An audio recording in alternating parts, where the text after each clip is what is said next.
Are we going to mention? Oh. Welcome to another episode of Two Ales and Hockey Tales with Wally. And today I'm so excited to have on a 42, 52, and 253-year-olds. One from Toronto, Ontario, Canada, and three from Calgary, Alberta, Canada. They are the franchise owners of the Shed's favorite team, the Cardiff Devils, and between them have combined for 8 Challenge Cups, 8 playoff titles, and 8 league titles. 2 of them are new franchise owners of the upstart Cranbrook Bucks of the BCHL. They also paid me quite handsomely to spray paint myself different colors as superheroes to do the most outrageous pregame speeches the EIHL and the Cardiff Devils have ever seen. And their professional hockey team is banned from one hotel in Sheffield due to celebrations. Welcome to the Shed, Brian Parker, Craig Shostak, Kelly Hughes in a bit, and Steve King. Thank you. Thanks for having us, buddy. Yes. Good to see you. Welcome back, Steve. I get into how we know each other, and Steve, you were episode 24, and you've had 538 goals, plays, or listens so far. So well done, sir. Well done. Okay. Yeah, that's my best one yet. Yeah, I would say so. I tell you, I think tonight might smash records. You know. Well, with these 2 superstars with me, I mean, it's got to be massive. I know. I know. Brian Parker's family alone. Blew me away, Wally. Before we got fired up on this thing, is I can't believe you only played for 1.5 seasons for the Cardiff Devils. That's what I can't believe. What an impact you had in that period of time.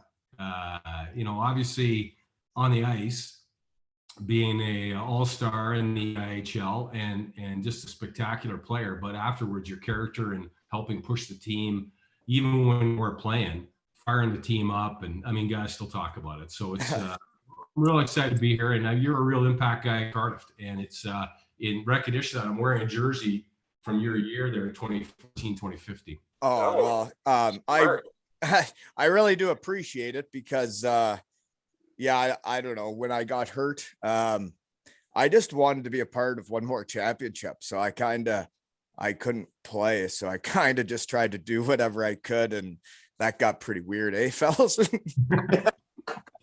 It got really weird. Yeah. I don't know if you guys realized what you were paying for, because Deese would just keep telling me it was fine and just keep the receipts. And we bought a few weapons from Toys R Us and some props. Your poor boy Kobe, like he's probably not right, eh? Like you can't be right. I mean, though, like, yeah, he was involved in one of the pregame speeches. He has seen too much. I agree. I'm not arguing that. I am who I am. How many pregame speeches have you done? Has it been a couple? Well, now I do pregame speeches for Colby's team. I'm a coach now for the under 11 team. Yeah. Gotcha. So, but yeah, back with the Devils was that was when I spray paint myself and all sorts of weird things. If you're giving talks now when you're doing the pregame or what's I probably, right? I would guess. What's that? You wear clothes now when you make your pregame? Oh, I have to. Yeah, no, there's laws against that. Yeah. Yeah, that's what I was going to say. I feel an arrest coming if you're giving speeches to 11-year-olds. Yeah, no, I'm like a head coach now, right? So it's very like I'm into it. I actually love it.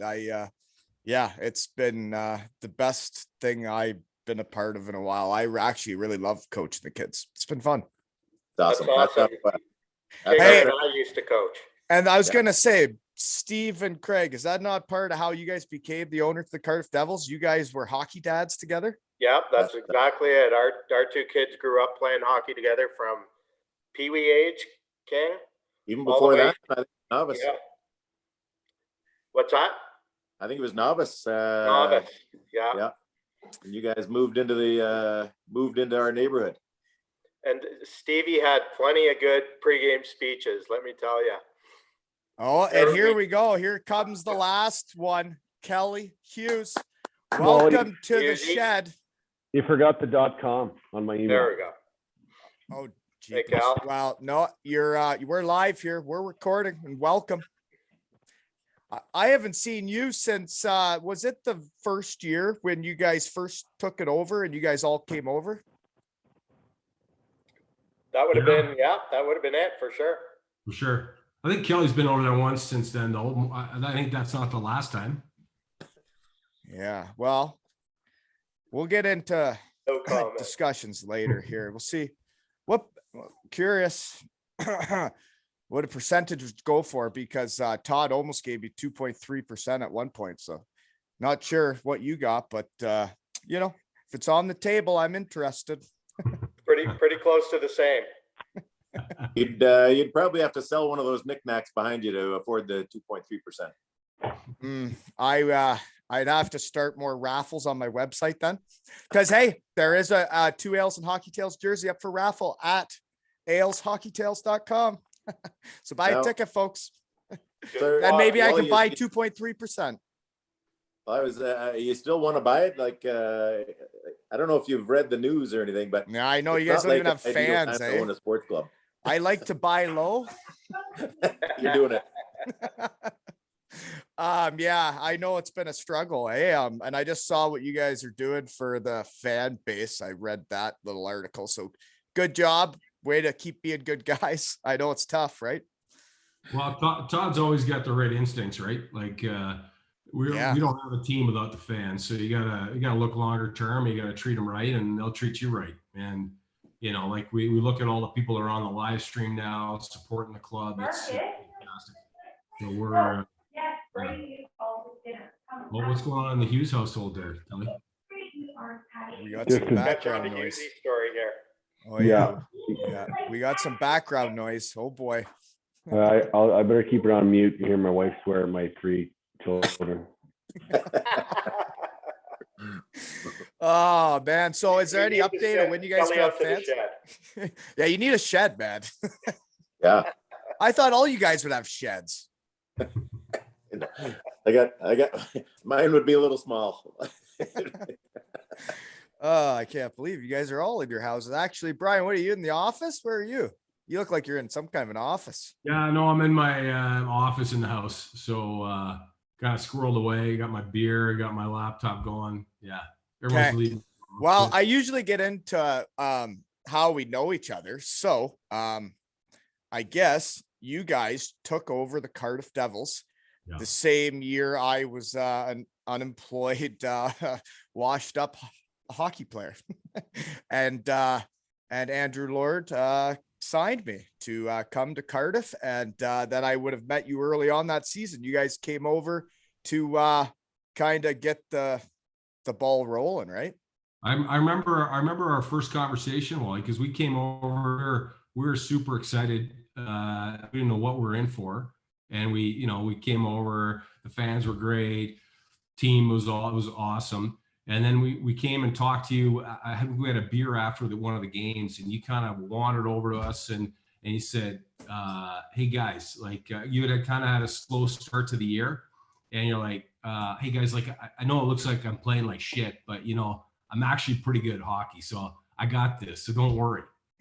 And sure enough, I think you were 4th in scoring in the year. So it was a tough start. First conversation.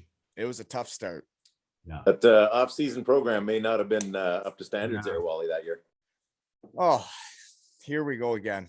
That's I did the best I could. Okay. I was a young father. Dad bods, they're a thing, You were ahead of your time, though. They weren't a thing back then. They are now. Ah, wow. Trendsetter. They definitely are a thing now. And another way of how we know each other, guys, just so you know, though, is talking in the shed here. Now there's Twix thrown on the ice when you guys have fans, eh? Yeah, that's pretty sweet. And next time you guys have fans, Buenos are hitting the ice for my kids, for my under 11 team, for Evan, Jack, and Colby. The fans are going to throw Buenos on the ice at Sam Duggan. Nice. Serious. Awesome. So my boys will remember it forever. Talked about it in the shed. I love it. Perfect. Okay. Other way we know each other, Kelly, you got to unmute yourself now, whether people are fighting or not. Okay. I saw the research team was hot. You actually played hockey, and did we play against each other? Because I played against Cornell twice my first 2 years, and you were on that team. You're still muted. He's muted. Is he's a rookie at this, eh? Rookie. No, this kid. No, we did. Yeah, we played in Western twice. Yeah. Because Schaefer was an assistant in Western. I of course didn't dress for either game, but you were probably in the lineup. Probably, yeah.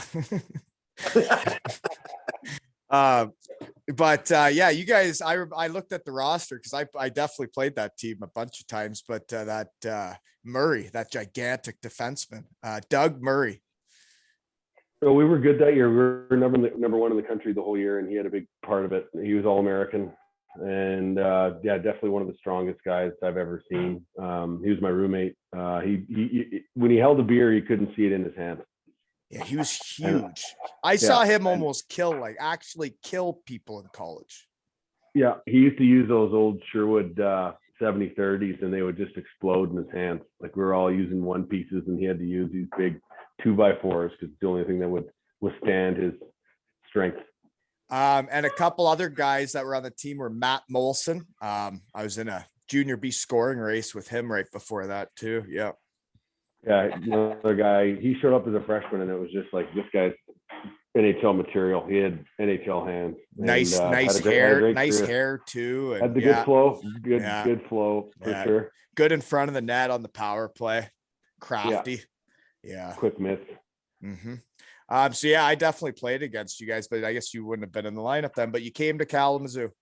I did. Yeah, it was, that was real. Like that's it's like it's like Airdrie, except in Northern Michigan.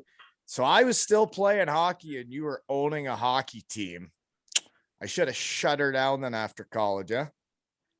No, you had fun. You had a great career. I did have fun. I'm still having fun. Yeah, that's what it's all about. Yeah, or maybe you should have gone to Cornell, Wally. Well, they did talk to me, but then the old SATs, eh? Oh man, but yeah, no, I took like 5 years off of having fun with hockey. Now I'm back at it. Never stops. It's all good. Okay, but I remember talking about that when I would have met you when you came, and it was the first time you guys came. We were at that bar. It was called the Docks, right? Yep. Yep. In the Bay. That's when Todd told me, or told the team, that he suggested we get Twitter. And I had never even thought of it, but he said it was a good marketing tool for the team and to get it out there with fans.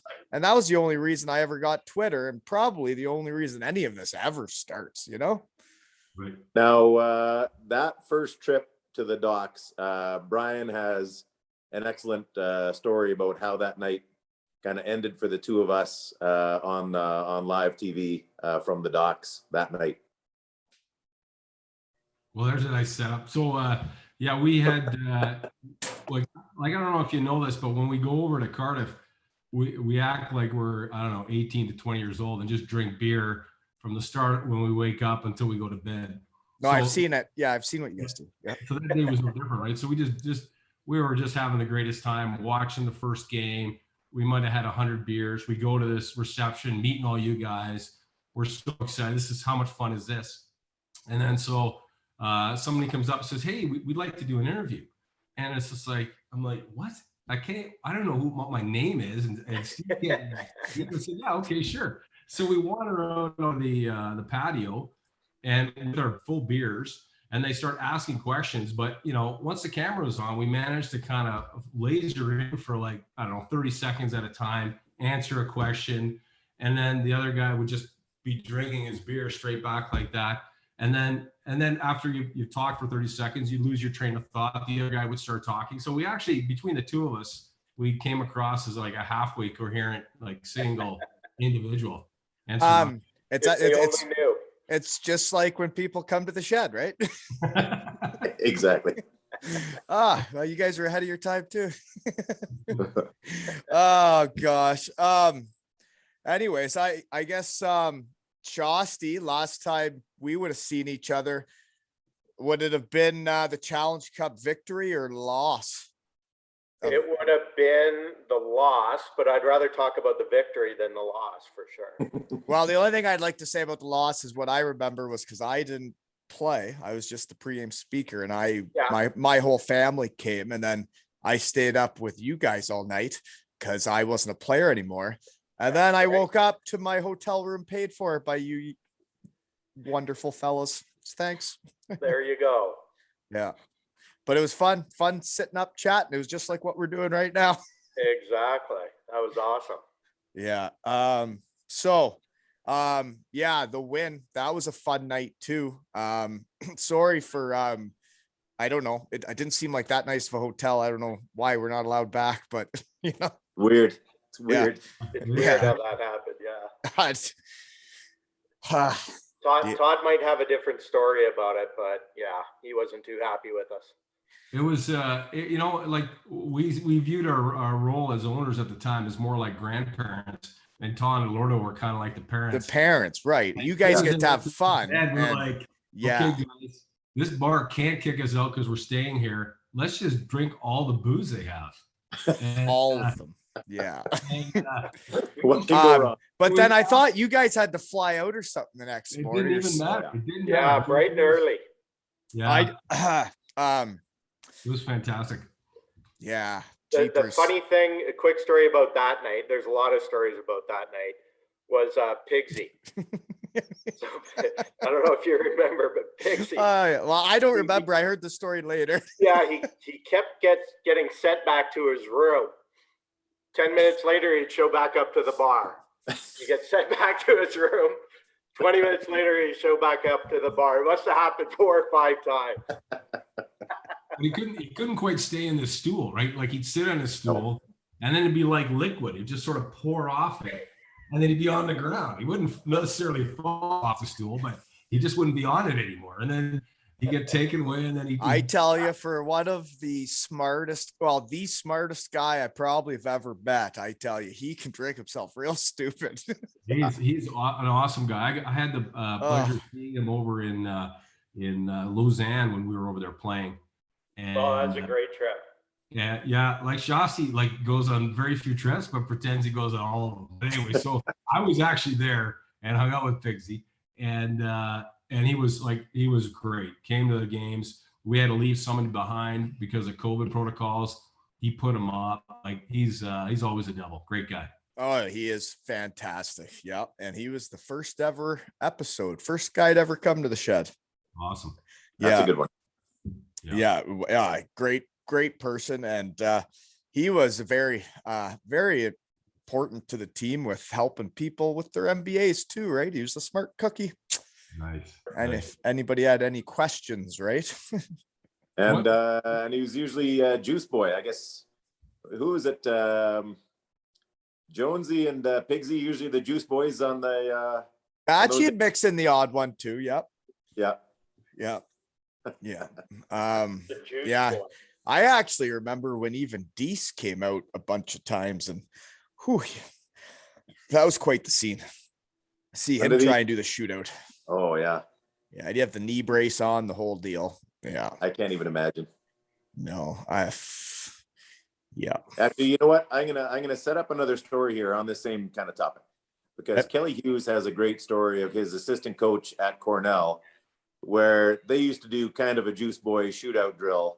So Kelly, unmute yourself and you got to tell this story. I love this story. Yeah, I know it's a beauty. It was actually before I got there, but it was just so notorious. It still floated around the dressing room. They had a graduate assistant, so not really an assistant coach, but a kind of a fourth assistant that would pretty much just push pucks in practice, help out with video, all that kind of stuff. He played D3 somewhere. I actually don't know the guy's name, but he'd always just love the shootout. And one practice, there was always, kind of pregame skate on Friday. You have a shootout before the games on the weekend. And so he buries one. He's kind of, giving a little bit of peacock by the boys who haven't scored. And then he goes second round, buries again. And he's kind of doing this one. And he scores on the third round to win it. And he skates by the team, goes, TFA boys, too fucking easy.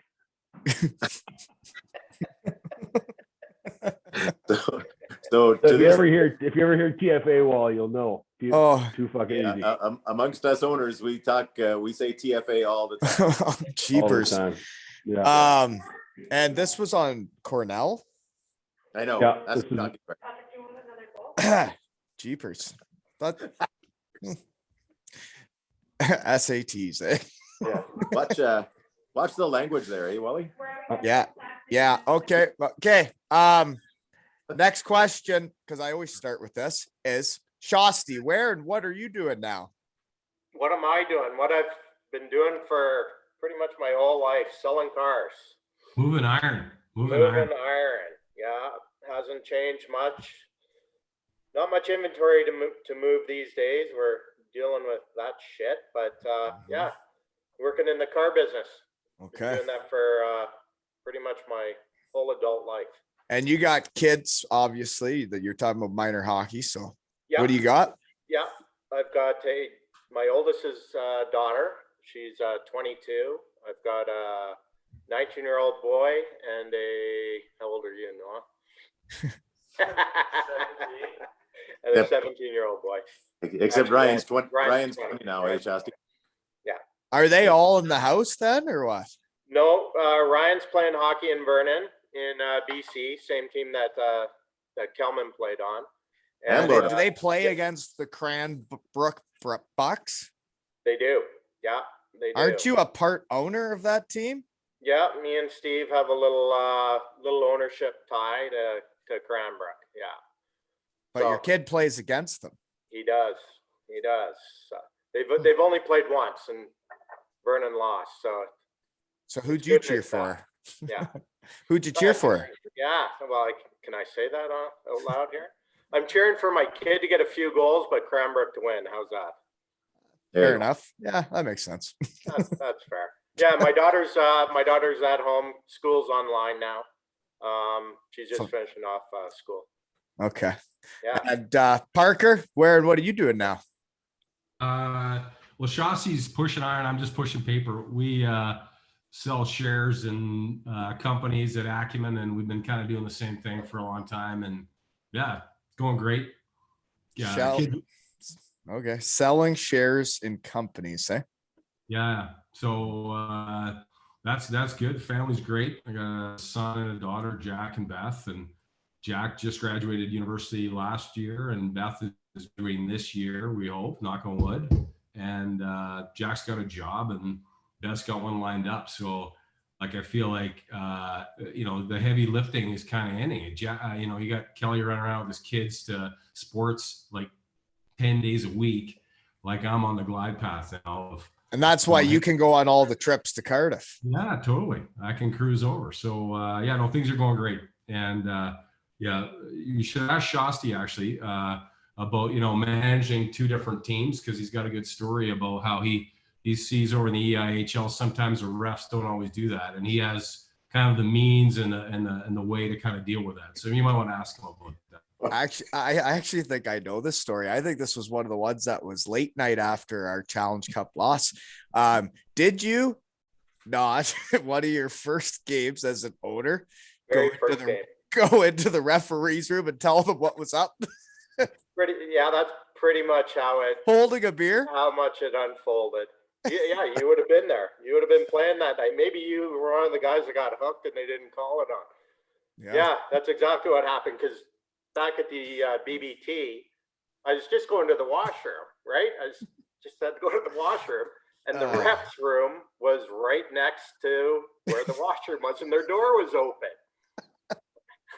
I had to say something.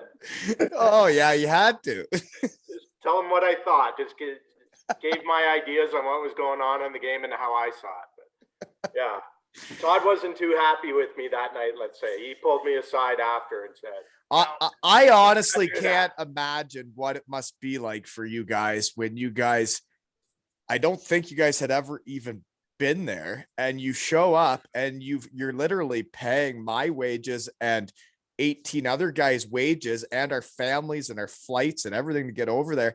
And you get over there and you have this fan base and the BBT, but like the passionate fans that they have there, then you guys must have just been so in love, right? Crazy. We haven't recovered, right? Like it, yeah.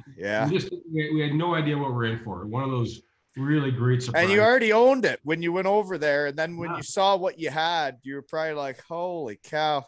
How good is this? How good is it? Yeah, no. And that's how we felt ever since. It's fantastic. You know, and it's all of that, right? The fans, guys like you, Wally, like it's just like, there's been so many great things that have come out of it that otherwise we wouldn't have, right? So it's been awesome. Yeah. We all love the new rink for sure, but the BBT was unbelievable. Yeah. Like for us coming across from Canada, we had never seen a rink in a tent for the most part. So it kind of caught us off guard. But after you go a few times, you just love the place. You really embrace it. But it was the people that were in it, right? That made it, right? It's the BBT isn't what it is without the people that were in it, and it's that fan base you guys got over there, eh? Well, I used to love the two huge guys with the big beards that stood right beside the penalty box at the glass. I don't know if those guys are still going to games or not, but man, they were effective right on the glass there. That arena was something else, eh? Remember, people had their assigned spot by the glass that you paid for, like that was. And everybody had different stories, right? They're like, well, that's blue line so and so, and that's red lines. Yeah. Oh dear. Okay. Steve, where and what are you doing now?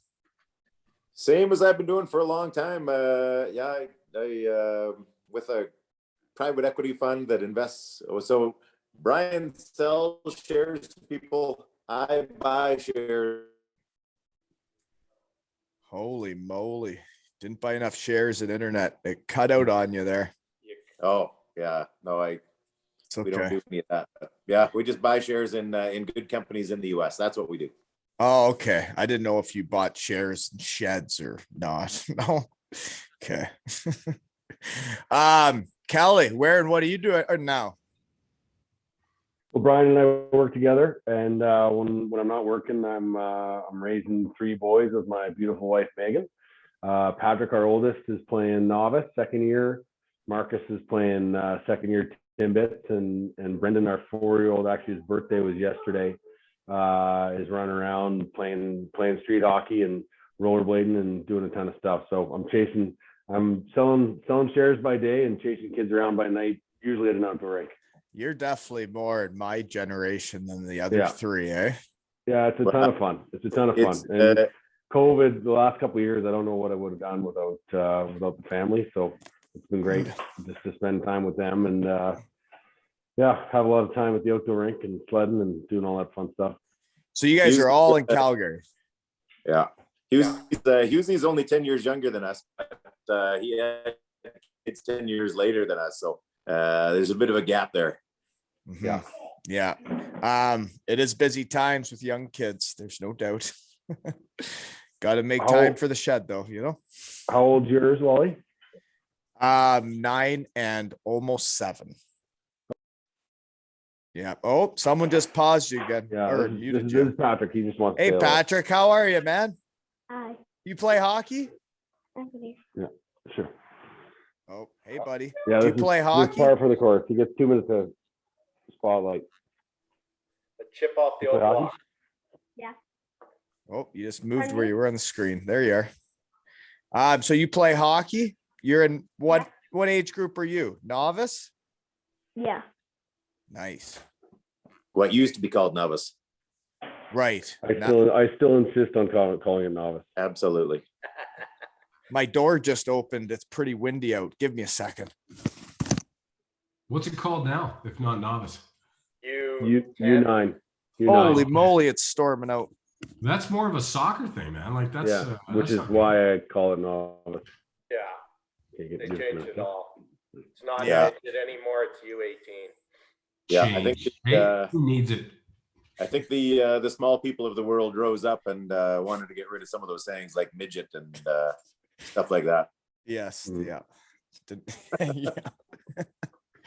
Oh, okay. Next question then. I'm just curious because your hockey team, you guys own, right? When you guys went over there and you saw the big blue tent, and that's what you guys were owning. Now, my son just got PlayStation 5, and your team is in the NHL 22 game, and we get to play as them. Do you guys, does the team get money for that? Nope, None? we do not. No, Why? I know it's a ripoff. Why do they get to use your brand if they just think you want them to? I guess so. I think it's actually part of being in the CHL. So I'm guessing Kelly, you that might when have to go mute again, buddy. Yeah, there you go. Yes, I think it's part of when you accept an invitation to play in the Champions Hockey League. I think that's part of the That's in the deal. agreement. Yeah.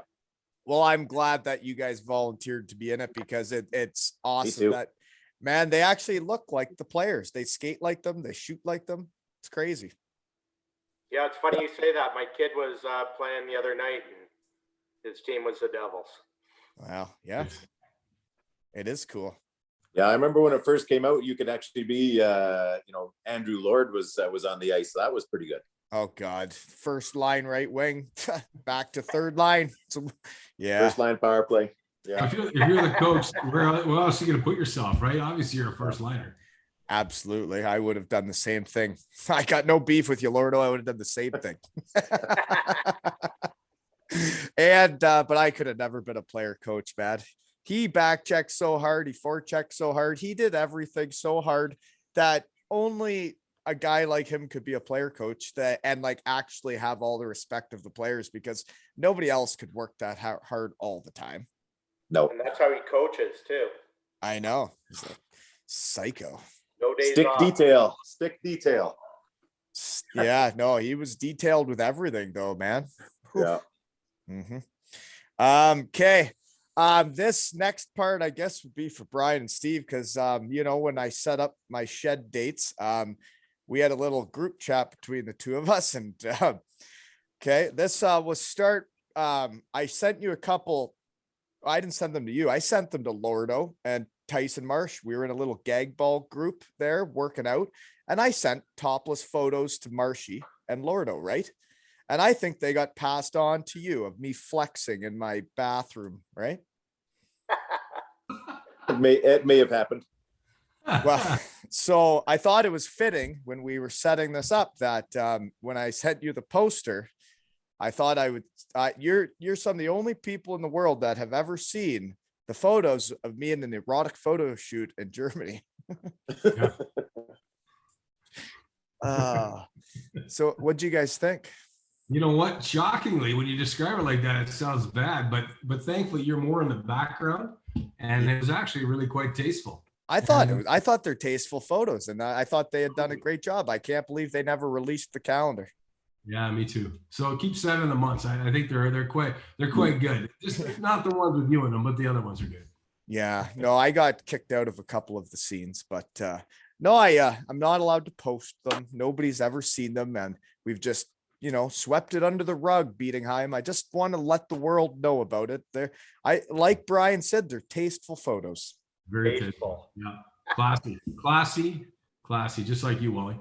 Okay. I actually thought, Wally, in all fairness, that you probably had the best tits in the whole scene there. What about the model with the nipple ring? No, you were still better. Thank you. Thank you. That was close. That was a little closer than Steve gives you credit for. I think she had the nose. Okay. So we'll start with Brian. Favorite trip you guys have had over there yet? Boy, that's a really tough question because I loved every single one. I gotta say though, I think it was the first year Challenge Cup victory when we hopped on those like 7 buses to Sheffield. They forced us to sing on the bus. Like it was just everything about it was awesome. Like we're singing Delilah on the bus right up. Were you on the bus with Franny's old man where the lady was putting her big tatas on his head? On both sides, yeah. Like, oh wow. I was the one who got that picture. Well, Yeah. what was he in his 70s there, maybe? Yeah. And he was she was resting her. It was like something out of like Benny Hill, like over in the UK, right? Where he had this like Totally. small bald head and these large breasts around his head. Like it was fantastic. Well, so you guys have been on Right. some of the fan buses, right? So you've Yeah. had similar experiences that I've had because I've been on the fan bus. They are wild experiences, aren't they? Okay, so I got to take a step back on this fan bus story because Shostak was the only one of us that was actually on Twitter right at the start. And once we announced that we had bought the Devils, Shostak starts getting all these followers, like by the dozens every day. And he says, boys, like, By the this is 100. pretty awesome. Like, one of my new followers, her name is Big Boobs McGinty. We're going, okay, this sounds pretty good. And so, Never heard of it, but let's join. yeah. And so we're on that fan bus to Sheffield in the row in front of us. Now, we had gone hard the night before, so we weren't feeling all that chipper right off the start, but we kind of got ourselves into it and started having some fun, having a few beers. And I can't remember what she said, but we all kind of looked at each other and said, wait a second, I think that's Big Boobs McGinty right there. and sure enough, so that was the young lady who What gave it away?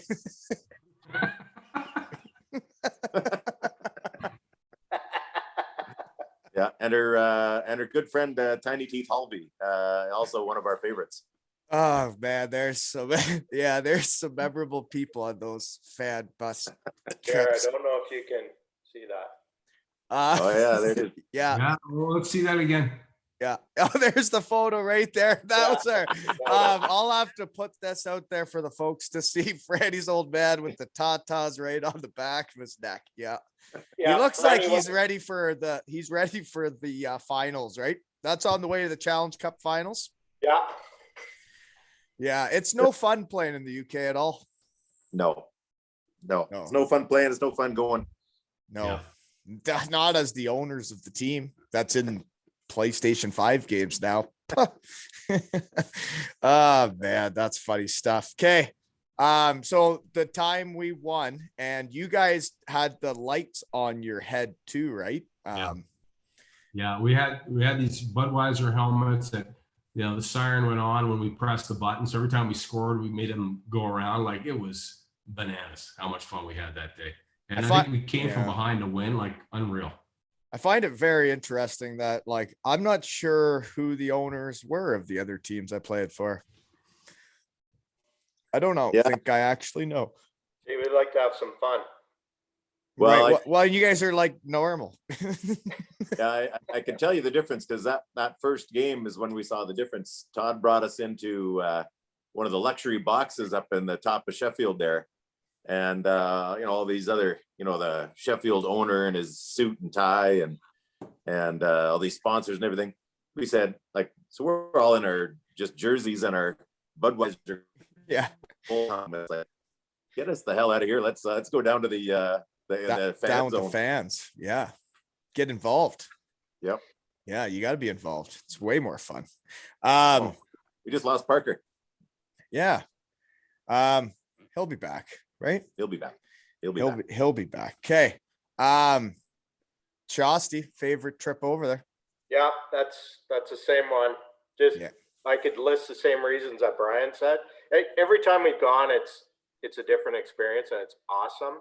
But that first one, the bus trip, because being with the fans, that 4 hours to Sheffield, and then how many of our fans were there, that blew me away. I didn't understand what the Challenge Cup was and how it worked. And To be honest, I was the same. I was my first year in the league. And when we were getting to the finals of that, through the whole year, I'd heard it wasn't as big of a deal. It wasn't that big of a deal. But then I guess the Devils hadn't won a trophy in however long, right? And then the way Todd prepared us, where I think we played on the road and then like drove part way and stayed in a different hotel and like we're away from the families and kids the night before the game. And then when we got there and we saw how many buses of fans were there and you could see the passion, you could feel it. And it was incredible. It really was. Yeah, there was 8 buses and I don't know what bus we were, but each bus was phoning the other bus, and they had different challenges going on between the buses, and yeah, we had a blast, and then we won, so that just put it over the top.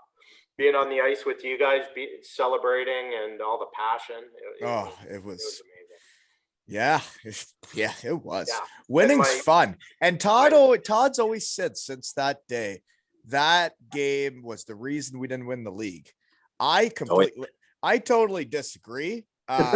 We lost the next game. Yeah, we did. But we were always going to lose that next game because of the emotional dump of winning it. They were always going to beat us the next game, whether we drank 20 beers or 4 beers. They were going to beat us the next game because that's what happens. They lost that game. They're going to be ready to rock the next time.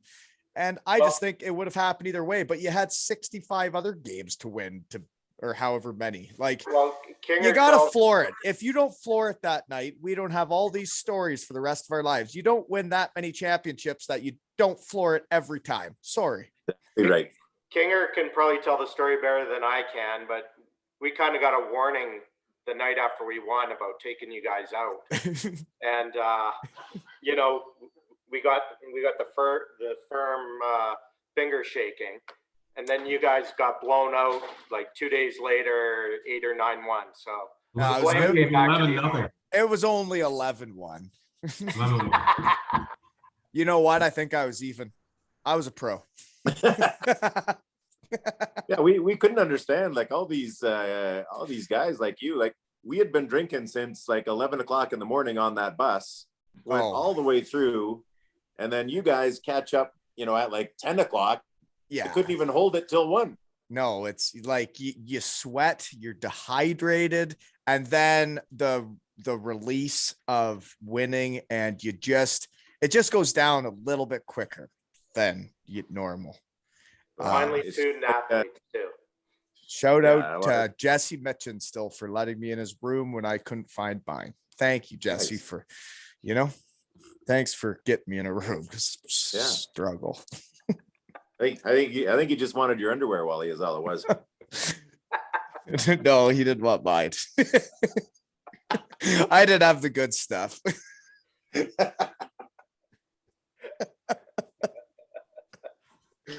enough. So how's the Cranbrook Bucks going? Shostak? Go ahead, Steve. They're doing great. Yeah, so they're an expansion team in the BCHL. And they got the assistant coach from Yale to come there as their head coach. So they got guys with good connections. Scott Niedermeyer, the Hockey Hall of Famer, is a part owner in there with us as well. So it's going great, and just an unbelievable arena. They used to be Cranbrook used to have a WHL team, the Kootenay Ice, and so it's like state of the art, brand new arena, luxury boxes, the whole thing. It's pretty awesome. Awesome. So are they doing all right this year? Yeah, they're in a playoff position, and expansion and in playoff position. That's pretty good start. Yeah, like the Vegas of the BCHL. Nice. And a fan base. The WHL used to be there, and then they moved to Winnipeg. So they were 2 or 3 years without anything. So now they have a hockey team to support. It's been unbelievable. Boxes before the season even started, and this is coming through COVID. All the luxury boxes were sold out for the season. Huge season ticket numbers, sponsors like crazy. City has done everything that we could have asked while times were tough. So it's been really cool. Well, that's awesome. Congratulations. I need to get some luxury boxes and some sponsors in the shed here sometime. You do. Oh gosh. Okay, well that's great that's going, because with the hockey spider web, it's all about the connections, so someday when there's like kids that are growing up that are pretty good at hockey that need to get to the BCHL, and then eventually, like, there's got to be a bit of a pipeline from the Bucks out to the Devils at some point, right? Yeah, and then all the way to Kincard. There you go. Shoot. Okay, So yeah, the Devils haven't been playing with fans. Are you guys getting fans soon then? Do you know? You don't know. We hope so. We're hoping that next week is the end of the no fans. But as with everything right now, no one, like, there's no straight answers. There's no firm answers.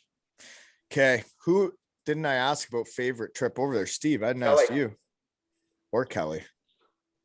Yeah, no, I hate to be boring on a podcast, but The same there's one. no question that first trip Challenge Cup win was they'll never be topped. And so that wouldn't have been that far after your original trip over to be like, hey, we're the owners. And I saw those pictures, and that's, I think, when like I met Kelly and all of you, was you guys just went over there and were like, hey, we're the owners. And then you guys must have come back.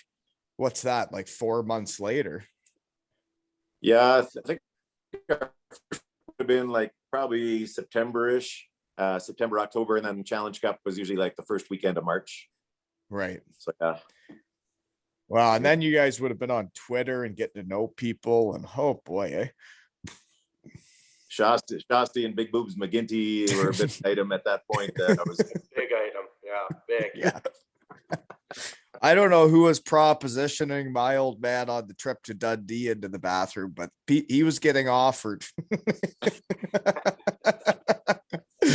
Yeah, those bus trips are a mess.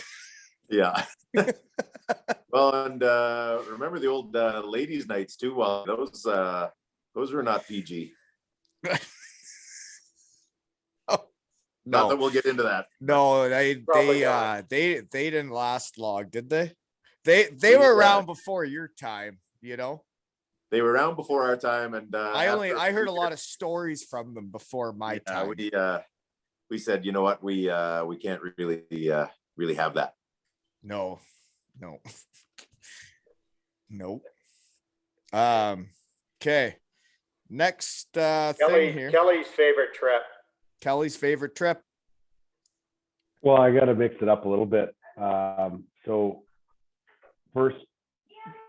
our first time going over, my wife was about 3 weeks pregnant with our middle guy, and our oldest was about a year old. No, he wasn't even a year old. He was 11 months. And I know the date because the day we flew to Cardiff from Paris was my birthday. And so anyway, we were going over, and it was like the second weekend of October was the weekend in Cardiff. And so my wife and I say, let's make a trip of it. Let's go somewhere in Europe on the front end. And she says, you got to go to Paris. You've never been to Paris. I really haven't been to Europe. I played hockey till I was 24, and then I started my career, and so just never really got to travel much. So we get to Paris, and we rent this apartment, and it's on the third floor, and we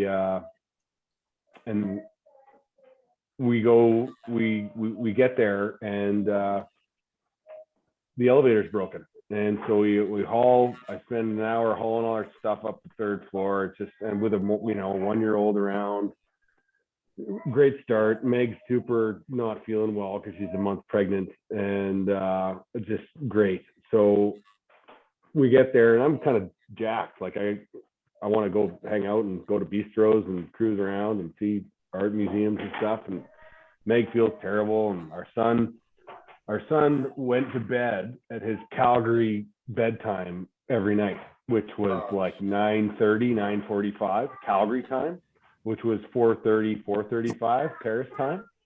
So I'm up till 4 a.m. with our kid all night.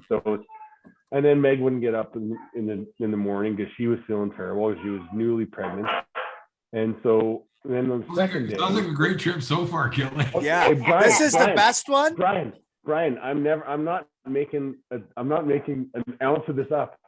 So the second day, I go to unfold the stroller to get back up to the apartment, and it won't unfold. So I've got to carry the stroller like unfolded upstairs. And then I have to Google like stroller stores to find out how they could fix my stroller so I can fold it to get on the plane to go to Cardiff in a couple of days. So anyway, it's just not a fun time in Paris. but memorable nonetheless. And we got some photos done that are up on our wall and stuff. And we did go to the Louvre and did all the touristy things, which I remembered. And Meg started feeling better, but Patrick still wouldn't go to bed until 4 a.m. Oh man, I So totally get how you haven't been over there as much. So you're just in a different phase of your life than these guys that are basically empty nesters now. So that we're 2 hours before we're going to the airport, and the stroller won't still unfold. And like nobody at the stroller company knows what I'm talking about. It's some Swedish stroller that doesn't have any English speaking help. And so finally I flip it over and I find this latch, and there's some little safety latch that locked on itself that I figure out how to do it. So we get her on there, we get over there, we fly from Paris to Cardiff direct in the morning, and the other boys weren't getting over until the next day. And so I was texting with Todd and I said, hey, when you guys skating today? And so I went to practice, and a couple of my old teammates from college played in the league, played for London for the Racers, and they were good players, but I was really blown away by the level of skill and talent. Joey Martin and Joey Haddad both really jumped. Sorry, Wally, but I didn't really notice you, but those two guys really jumped off the page. Doesn't hurt at all. And also, you talk about Lordo and the pace at which he ran practice, and it's the first time I've ever seen a player coach. Like it's just kind of a rare thing these days, and it was impressive. So it was great to see. If people were catching your eye in guys. practice, I can see why I wasn't catching your eye. I wasn't a practice player. Yeah, practice. Not talking about a game. Yeah. And then maybe then that night, Todd. I'd never met Todd before, and he says, "Hey, I'll meet at your hotel at 6, and we'll go to supper." And the four of us went to dinner, and I was just so impressed by the human that he is, and I think really the success that we've had has so much to do with Killer Kelman, and it was so nice to meet such a great guy and to know that he's such an awesome dude that we can trust to run this team and build a tradition, which in my opinion we have. And then we go to the game the next night. Everybody else, these other guys show up, and we have a reception before the game. And I was absolutely blown away, by the passion of the fans, how kitted up they all are, the traditions during the game. So and then Cardiff, the old, what once was the biggest coal port in the world, is now this beautiful city that's been completely rejuvenated and is gorgeous to walk around, and just the hospitality we had. It was just my first time, and I was elated. So that one was the trip, not just because of the horrible experience in Paris, but more so the awesome experience in Cardiff. No, I basically was in Europe pre-kids and got to travel and do all sorts of stuff and do everything. And then once we had kids, when you have to go places and travel, it is a mess. Yeah, no, I agree. Okay, but yeah, speaking of Todd, that is the only way you guys can do this shit, eh? Yeah, hang on though, Wally. I've got a story from Kelly's first trip out there as well. And I hate to throw my buddy Shostak under the bus, but I'm gonna a little bit. So I think it was again at that bar called the Docks, and it was late night after a game, and Kelly and Megan were about to walk home, and they're walking by the outside of the bar, and they see Shostak just completely slumped over and just not doing well. And I remember because Kelly didn't really know Shostak at that point, and he comes up to me and he says, "Steve, like, honestly, this is kind of embarrassing. Like, Shostak is just like, he's out there, he can't even function." I said, "Well, Kelly, like, he's a diabetic, right? I'm guessing he's having a low." And oh shit, I had no idea. So Kelly and Megan take Shostak to go get some go get a Coke and a Snickers. Kelly saved my life in Cardiff Day. I was lost. Yeah, no, and delusional, and let's get this guy a Coke and a Snickers, and right back in action. So you are a diabetic, eh? Like Lee Salters and. Yeah, pretty much my whole life. Okay. 14. Yeah, I've been around it. I know what it's like when you see them on the low. Yeah. Yeah, it gets a little dicey going overseas, just time change makes it a little difficult adjusting, but I'm used to it now. It's all good. Plus you hang with a very bad crowd, Craig. So I mean, that's got to add to it too. Yeah, forcing me to drink beer. Yeah, and you guys probably don't sleep a lot on those trips, eh? No. No. Yeah, they're tough shifts. The flight home, a lot of snoozing on the flight home. What's become a bit of a tradition for the most part is Brian sets up pub crawls.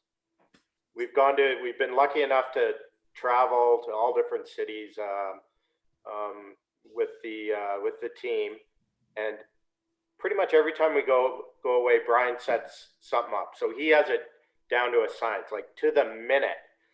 Pre-orders the drinks. I should probably let Brian explain. He's not on here right You're now. telling me he pre-orders your drinks? Like, No, you show up.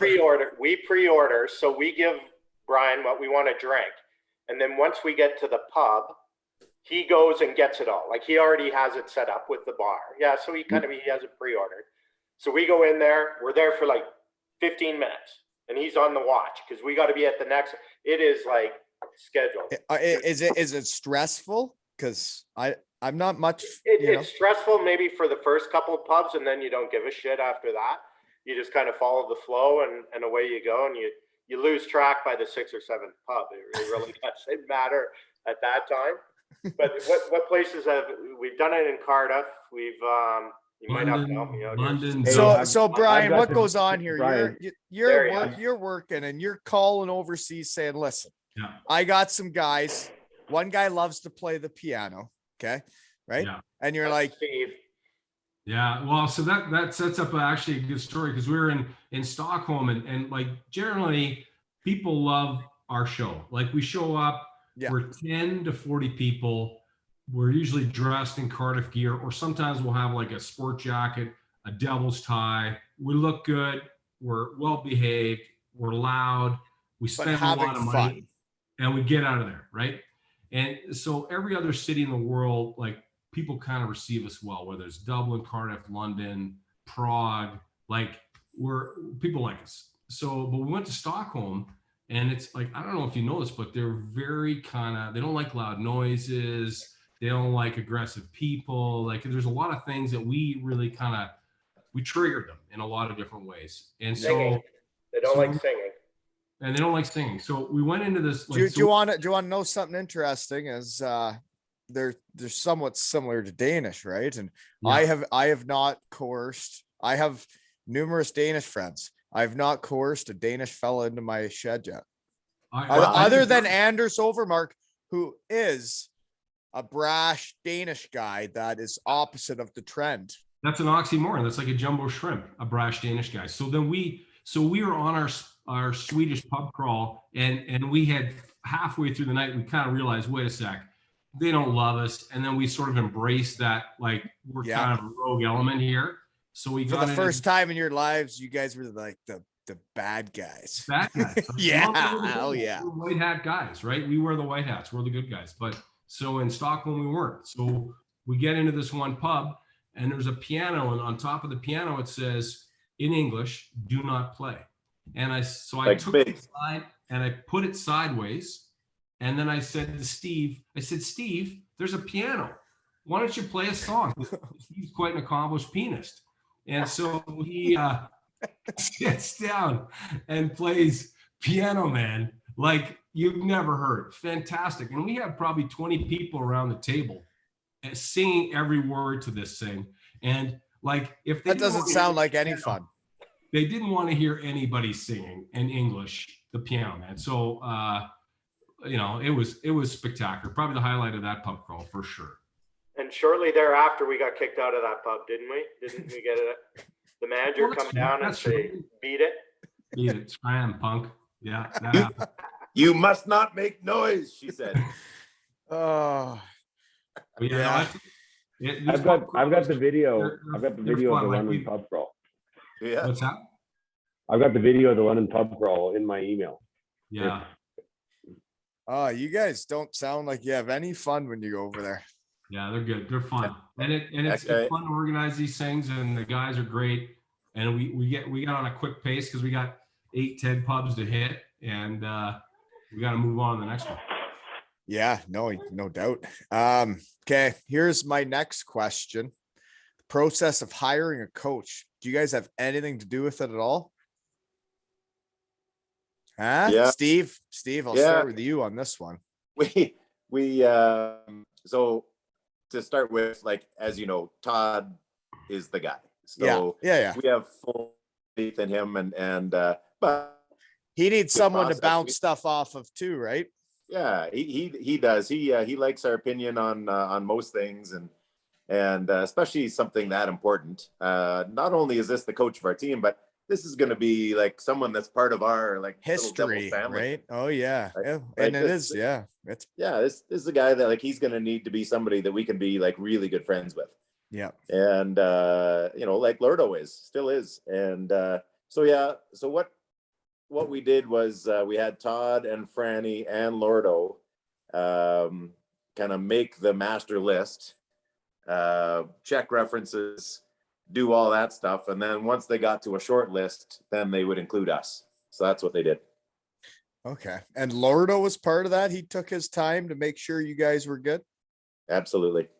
Yeah, he's a good dude. He cares about people, doesn't he? Cares. That's a good way to put it. Yeah, he does. He can be annoying about it because he cares so much, but he Yeah. cares. He cares. Yeah, I was just thinking the other day, like I used to get texts from Lordo because, there's a guy with just like an infinite amount of energy and intensity, and he just needs multiple people to kind of bounce things off because one person could never kind of withstand that water hose. So he would text me, and I'd get this text, and I said, "Wait a second, it's 3:30 a.m. in Cardiff. Like, has he not gone to bed yet, or is he already up? Like, I don't even know. I didn't even know if he slept at all." Well, yeah, like when you know him though, you could see him having a tough time falling asleep. Oh God, yeah, Yeah, his mind would be spinning. yeah, full OCD. Yeah. Okay, so I got a question then. I guess, Brian, how many hours a week would Devils take up of your time? Geez, that's a fair bit, eh? Like, so of course I watch every game, so that's call it 5 hours a week, and then we have a WhatsApp chat that the owners we talk about like every play of every game, and then between games we're always talking, and then I'll chat with Kelly, chat with Steve or Craig a bunch of times, and then occasionally we'll talk to Todd. So I don't even know, like maybe it's 8 hours, maybe 10 hours, like but I'll check Twitter, see what people are saying, what's going on, what are we doing. Like, it's one of those great hobbies where, well, it's your passion and it's like what you're into, right? It's like it's not even like it's not time spent. It's time you do when you just want to have fun, right? It's just awesome. When you're doing what you want to do type thing. Yeah. Okay. Steve, how about you? How many hours you putting in? Same type of deal? It's same kind of deal. Yeah, no, it's we don't have to put any in. Like, Todd's got everything. Like, it's just how much fun do we want to have every week, and that's usually what we have time for is about probably 8 to 10 hours. Well, and you guys get all the stories too and everything, right? Like, you get to hear, yeah. And that's I sometimes feel sorry for the fans because like when they say, oh, okay, the team's been shitty for 4 straight games, and like, we know what's going on behind the scenes, and it's usually like, I don't know, something to do with the wives, or this guy said this, or this happened here, and so the drama with hockey players, as you well know, Wally, is ridiculous. It's like junior high pre-prom gossip stuff. Like, it's ridiculous. Yeah, well, it's like when you put that many people together and you make it like a family, right? Not everybody all the time is going to get along. And that is what I think is so bizarre about the whole story and the history now of the Cardiff Devils. Was that 2014-15 season when Lordo threw together a team with Franny and Todd in like 6 weeks? The people we put together, the wives, like I guess I was the only one with a kid at that point, and Richie. We were the only ones with kids. But all the wives, everybody got along, every player, and like there were no cliques. It was just a family, and it's just one of those bizarre things that just, I don't know, worked out, right? Well, You know what? I think that's why you guys won, right? You guys, you played as a team, and I mean, there's a lot of talent on the team, obviously, but I mean, that's a big part. Like you played against some other teams with bigger payrolls, and we beat them, right, in the Challenge Cup. Yeah, and so for me personally in hockey, like I yeah, the budgets or whatever, but it's all about how much you actually care about each other, how much you love each other, how much you're even like how happy you are off the ice. Like there's so many different ingredients. Your apartment's like your wife, if she gave you shit before you went to the rink, or if she's in a great mood smiling and saying have a great game tonight, honey, right? Like everybody is living a different life, and when you show up to the rink, like if you want to get in the zone and feel the rhythm, feel the rhyme, right? Like it's you got to be feeling it, right? You know, and the good news is it sounds from Todd and Juice, our coach, that we've got kind of maybe a similar Juice, yeah. Jared Scaldi, his nickname is Juice. Oh. And so anyways, it sounds like we got maybe potentially something forming here too, with a good group of core young guys that are really getting along great this year. Yeah, well, and Sam Duggan's fantastic fella that I've had to shed a couple part of that. Well, like I was having my under 11s on the pod here because we got shut down here in Ontario, and you know, I wanted to have them on. A couple of my guys that are just great kids and great players, and you know, whatever. So I had them on, and Dougie, you know, I don't really know him. I never played with him. He's been in the shed a couple times, but I asked him, I'm like, hey, like my son's been playing on PlayStation 5 with you. I think it'd be really cool if you came on and said hi to the kids. Cool. And he did. He came on and said hi and had a little chat with them for 50 minutes. And guess what? So did your goalie, who I had just met this year through the podcast, Matt Caruth. He came on and talked to my goalie in episode 92. And it's just hockey guys can be fantastic people. It's like Chris Menard. He did a Zoom practice from Owen Sound, Ontario for my hockey team that's shut down right now. And he played in the NHL, and I can have a guy on, teach my kids on Zoom. And it's all just asking them. I just say, hey, will you come do this? And they all will. And it's just hockey guys are the best. Yeah. Hey, Wally, did you see what Caruth did in our last game at the end of the game? Did he get hit? Did he get hit by a player? Yeah. He got hit. Yeah. Well, he came out. It was a pretty chippy game. Mac wasn't playing. And so buzzer goes, players start leaving the bench, and Caruth skates out there trying to pretend that he doesn't see that. And he got buried, right? The guy sees him at the last minute and drops Mac, and he loved it. He loves mixing it up. Yeah. Well, I've been trying to set up goalie fights in my shed for him too. You know, we'll see what happens. You know, someday. Okay, but Wally, like, did you know that? Would you want to see Mac go with Barry Brust though? Right now, have you seen Barry Brust right now? I haven't seen him right now. I've seen pictures. But I think it's funny. I'm just having fun. Okay, Steve. I'm just having fun. I listen, I've been trying to get goalie fights lined up every year when Bouncy lived with me. Every single year, I left him with one parting direction, and it's Bouncy. Bouncy's not going to fight anybody. Matt Caruth is going to fight someone. He's going to fight somebody. Bouncy's not going to fight anyone. No. Matt Caruth will, and I'm just saying, I think it'd be cool, and I think I've got something lined up. Whatever. You know what? I don't need them to fight. I just want Buenos on the ice, folks. Just throw Buenos on the ice for the kids. Episode 115. Evan, Jack, and Colby. That's all I care. I don't need goalies to fight. I just want Buenos on the ice. And Twix for Mac. Okay. Now I've got something lined up. These other four guys are gonna be interested in this. So Bounzy's team in Slovakia is having a little kind of online thing, Ask Bounzy. And so they're asking the fans to submit questions. So I submitted one tonight. It'll be middle of the night Slovakia, so it won't be answered yet. But I asked Bounzy who's the best looking owner he's ever played for. I thought you were going to ask him about the tramp stamp. Oh, God. No, I don't need that. No, I already asked him on here. It's okay. Well, we'll see. We'll see how the Slovakian fans like that question. Okay, I got a question for you guys. Off notes here. One thing you guys will have a tough time. I guess Todd will be the decision maker at the end of the day, but you guys may run out of jerseys in Cardiff for players, active players to wear. With all the retired jerseys, is that what you're saying? All the jerseys you're going to have to retire. I had it written down, I think, somewhere. Maybe that. Yep. Here we go. You ready? Ready.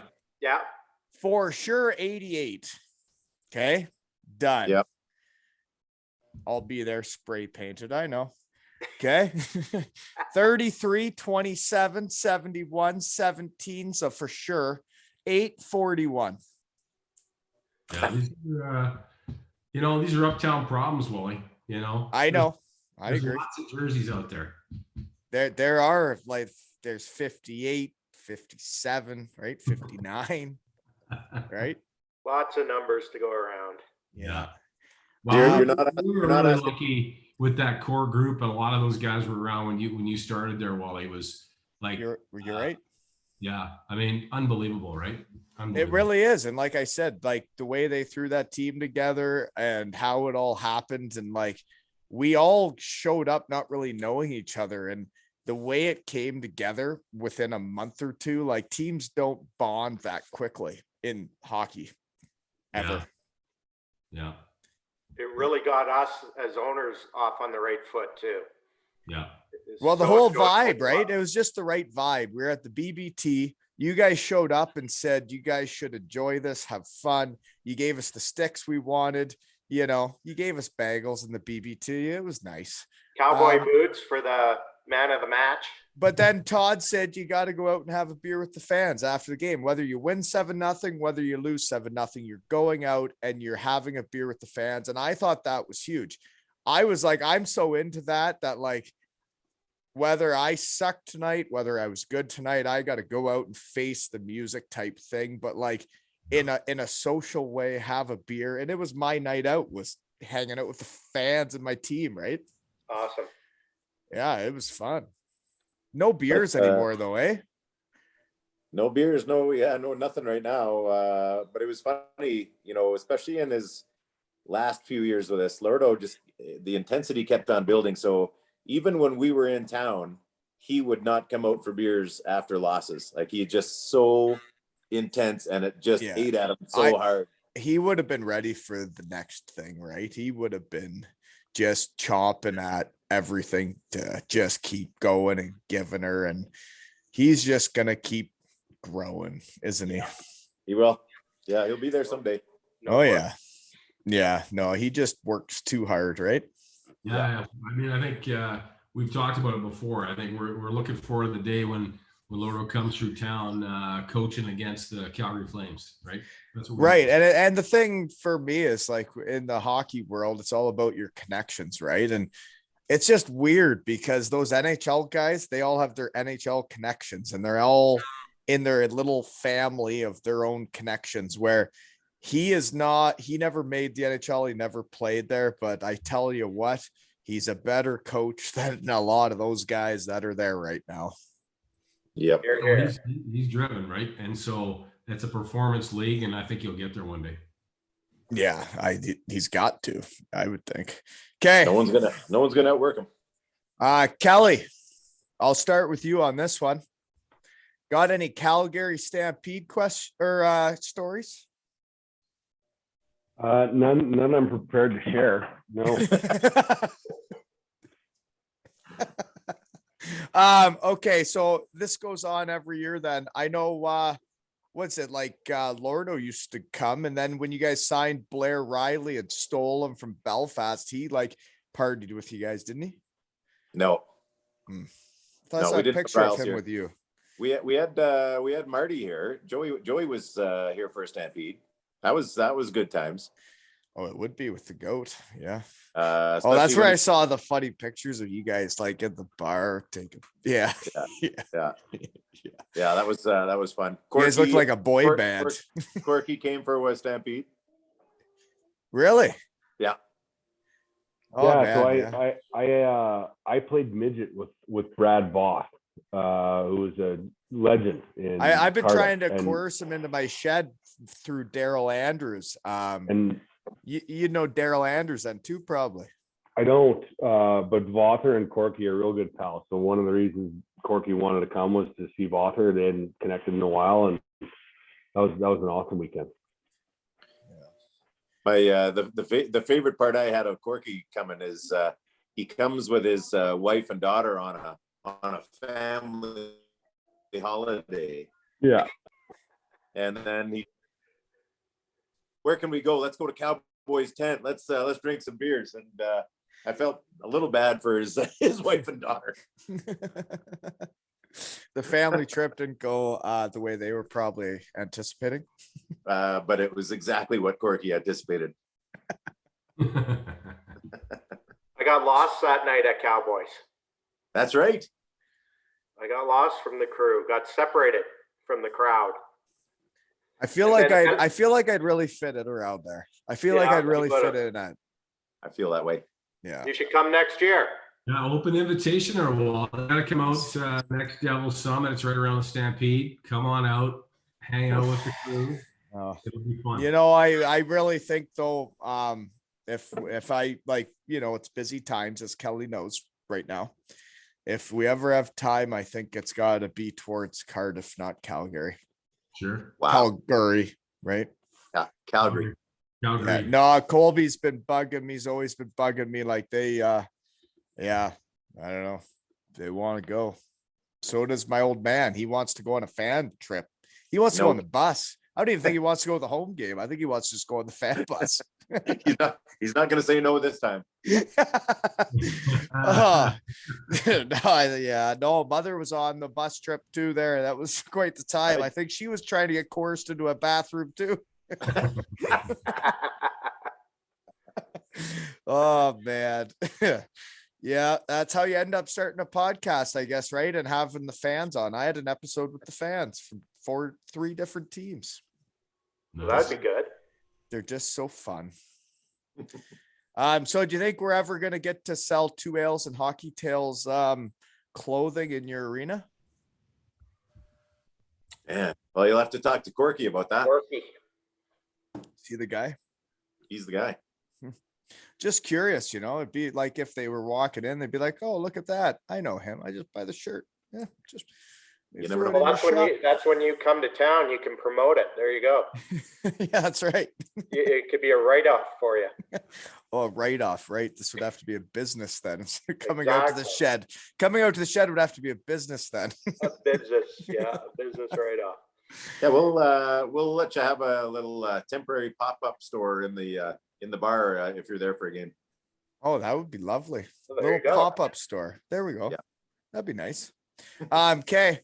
Other thing as part of your history then is I guess I'll start with Shostak. Yeah.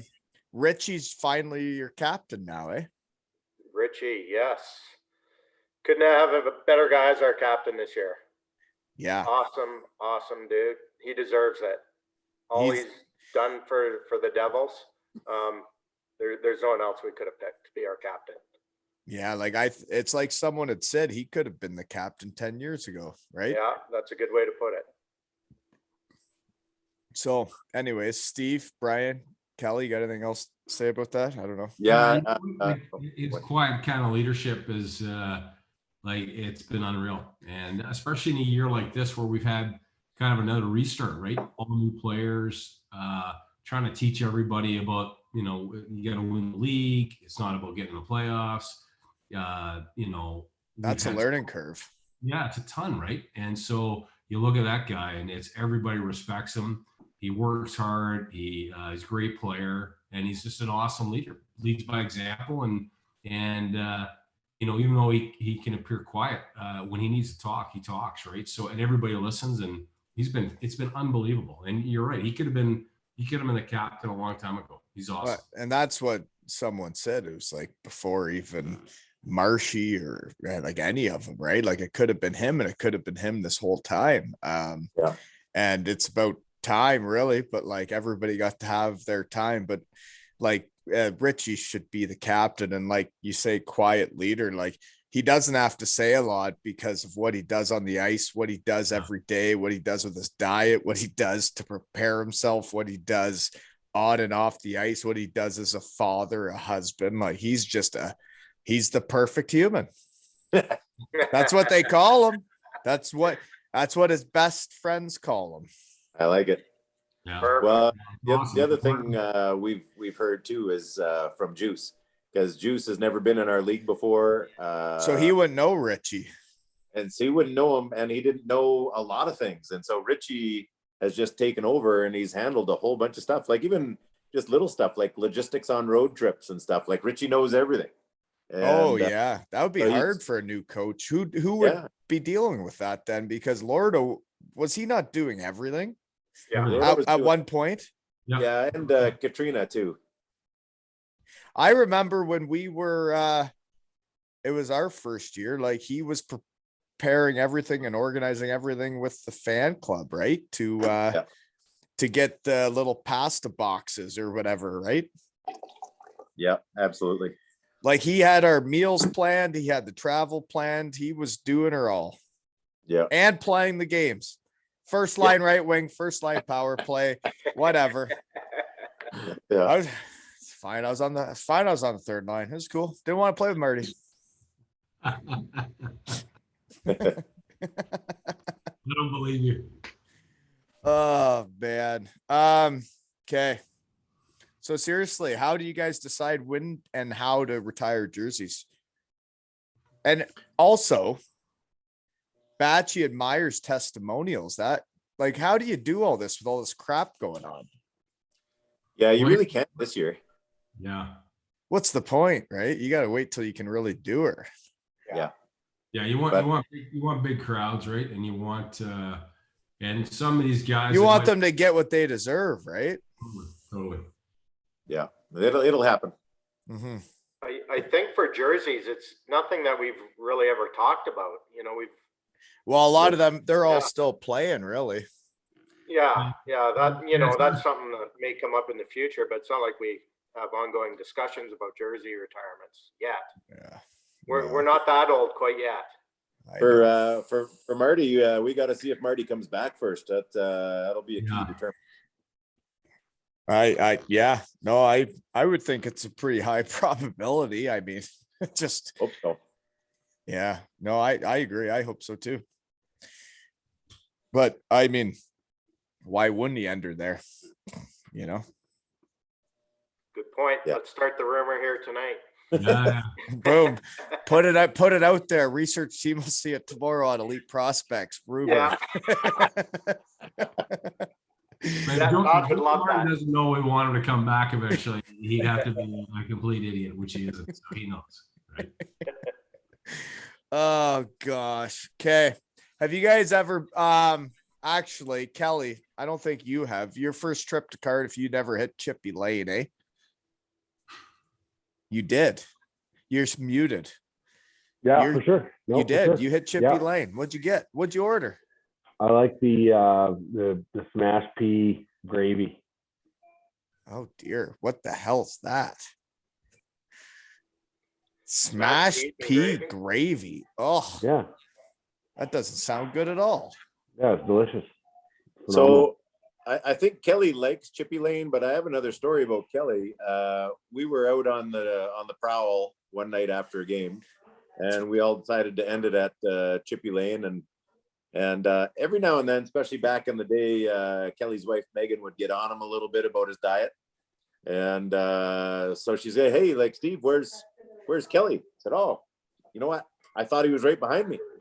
And Kelly had snuck off and left Chippy Lane and ransacked McDonald's that night before going to bed. So I wanted to see what they had. I wanted to see if they had the Royale with cheese. I mean, like, who knows what's going on there. No, and you want to Right? know because you had probably been in Paris and European McDonald's are way better. And then you're like, I wonder if Cardiff's are the same. And they're I not did. as good. They're not as good. They're equally as dirty as North American McDonald's. Yeah, but European ones, like in mainland, they're high end. It's like you could take a girl out for a date at McDonald's. It's actually high end. Or not.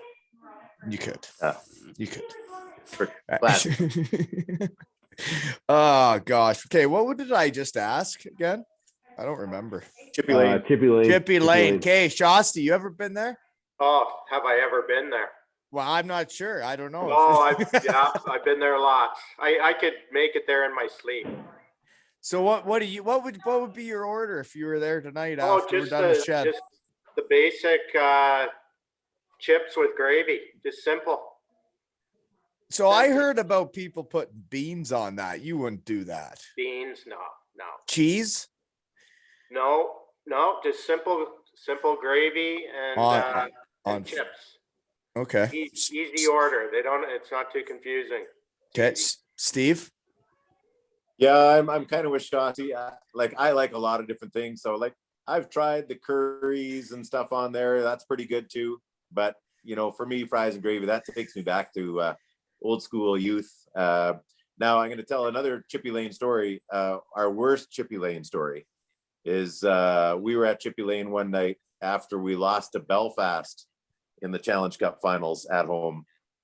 And we're there at Chippy Lane.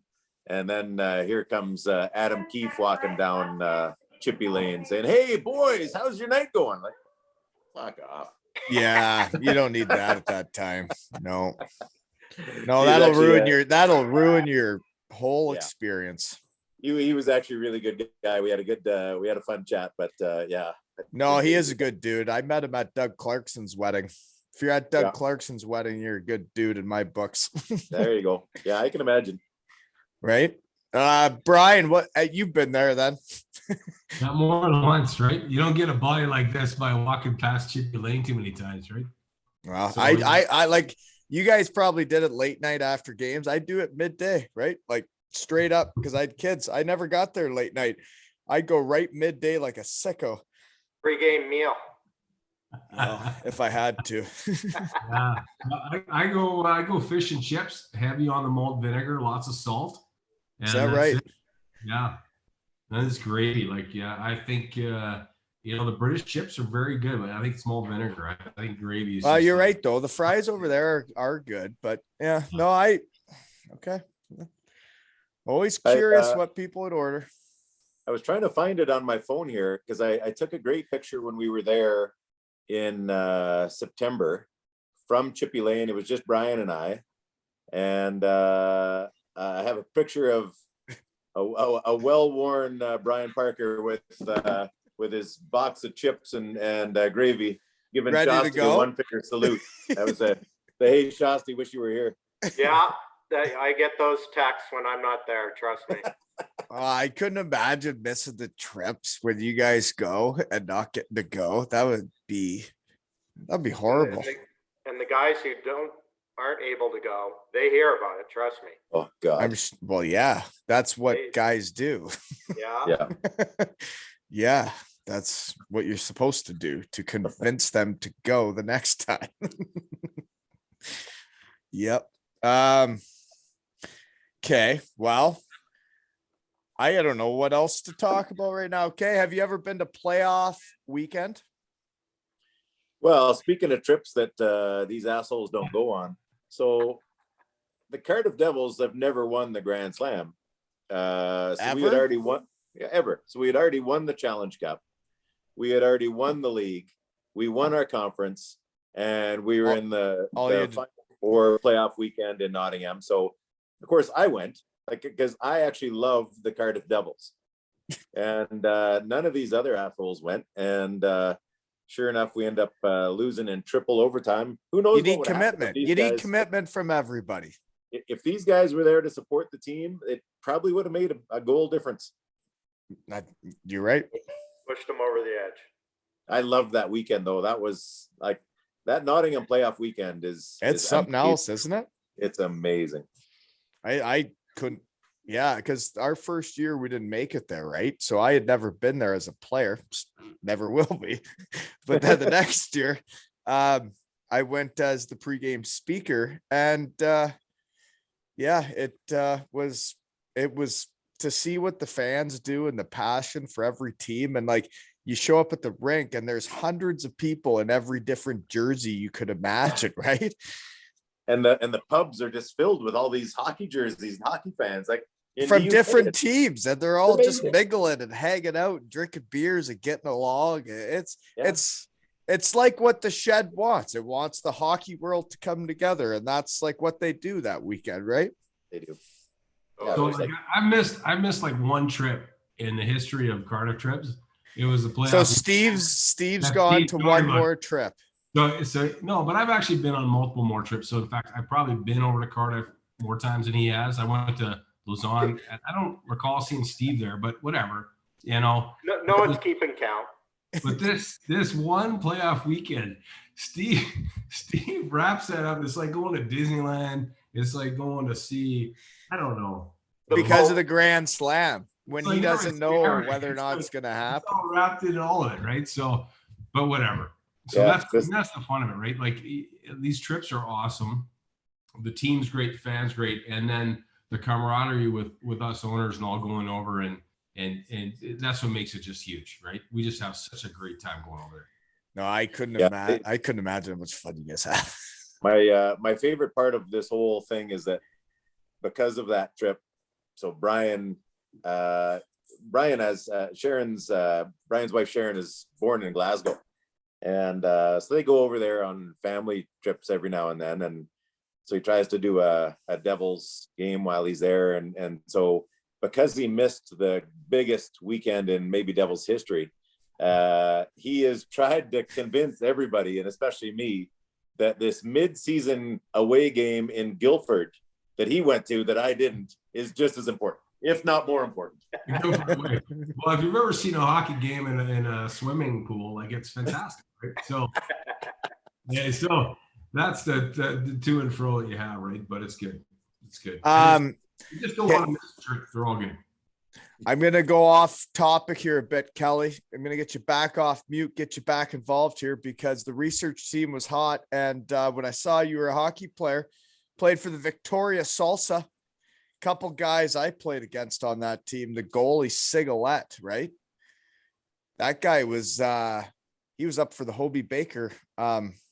Yeah, I guess. Yeah, When I was, goalies yeah. I played with. He's actually now the Flames goalie coach. Great guy. We connected at the Flames poker tournament when he got hired, and Siggy actually, the Hall of Fame guy, and he had some health issues, right?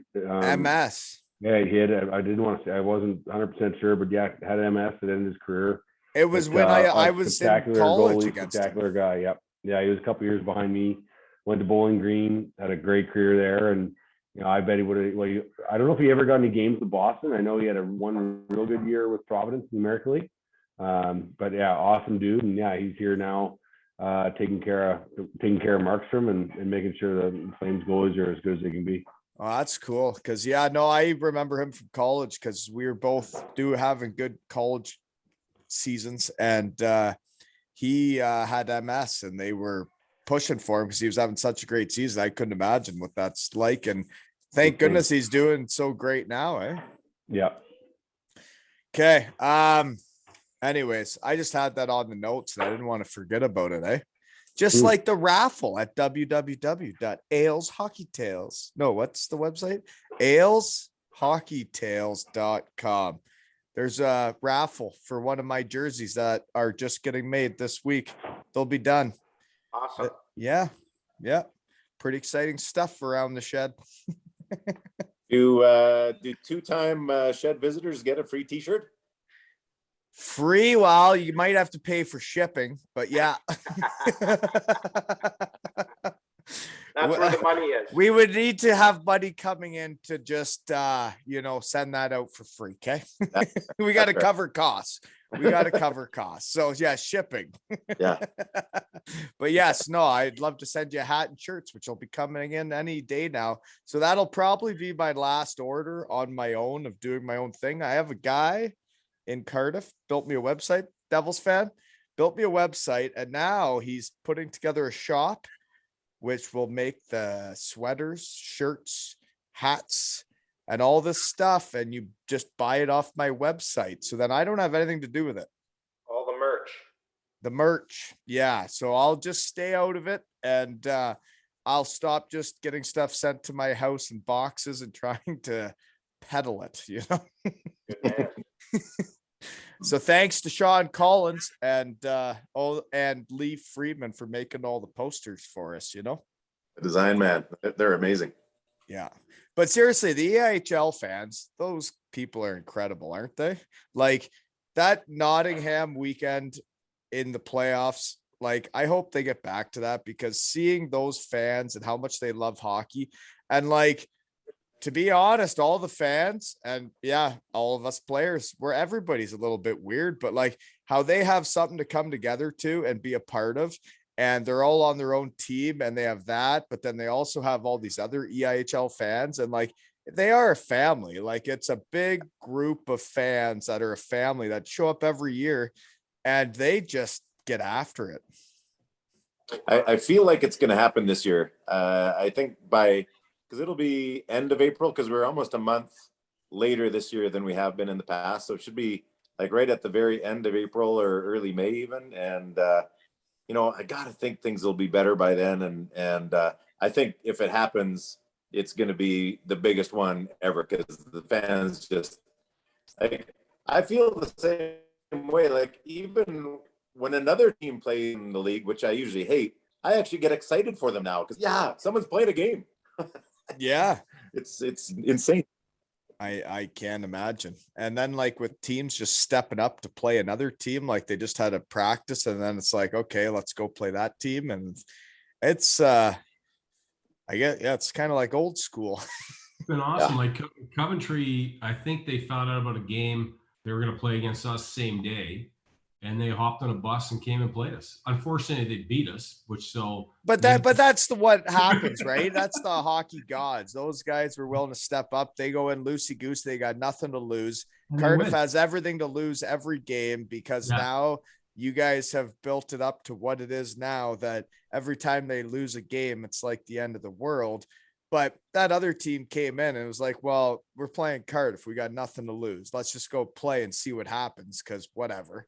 And then they go there and they play like that, where Cardiff's like, oh, really? We're playing them now instead of them. And next thing you know, you're not as in the groove.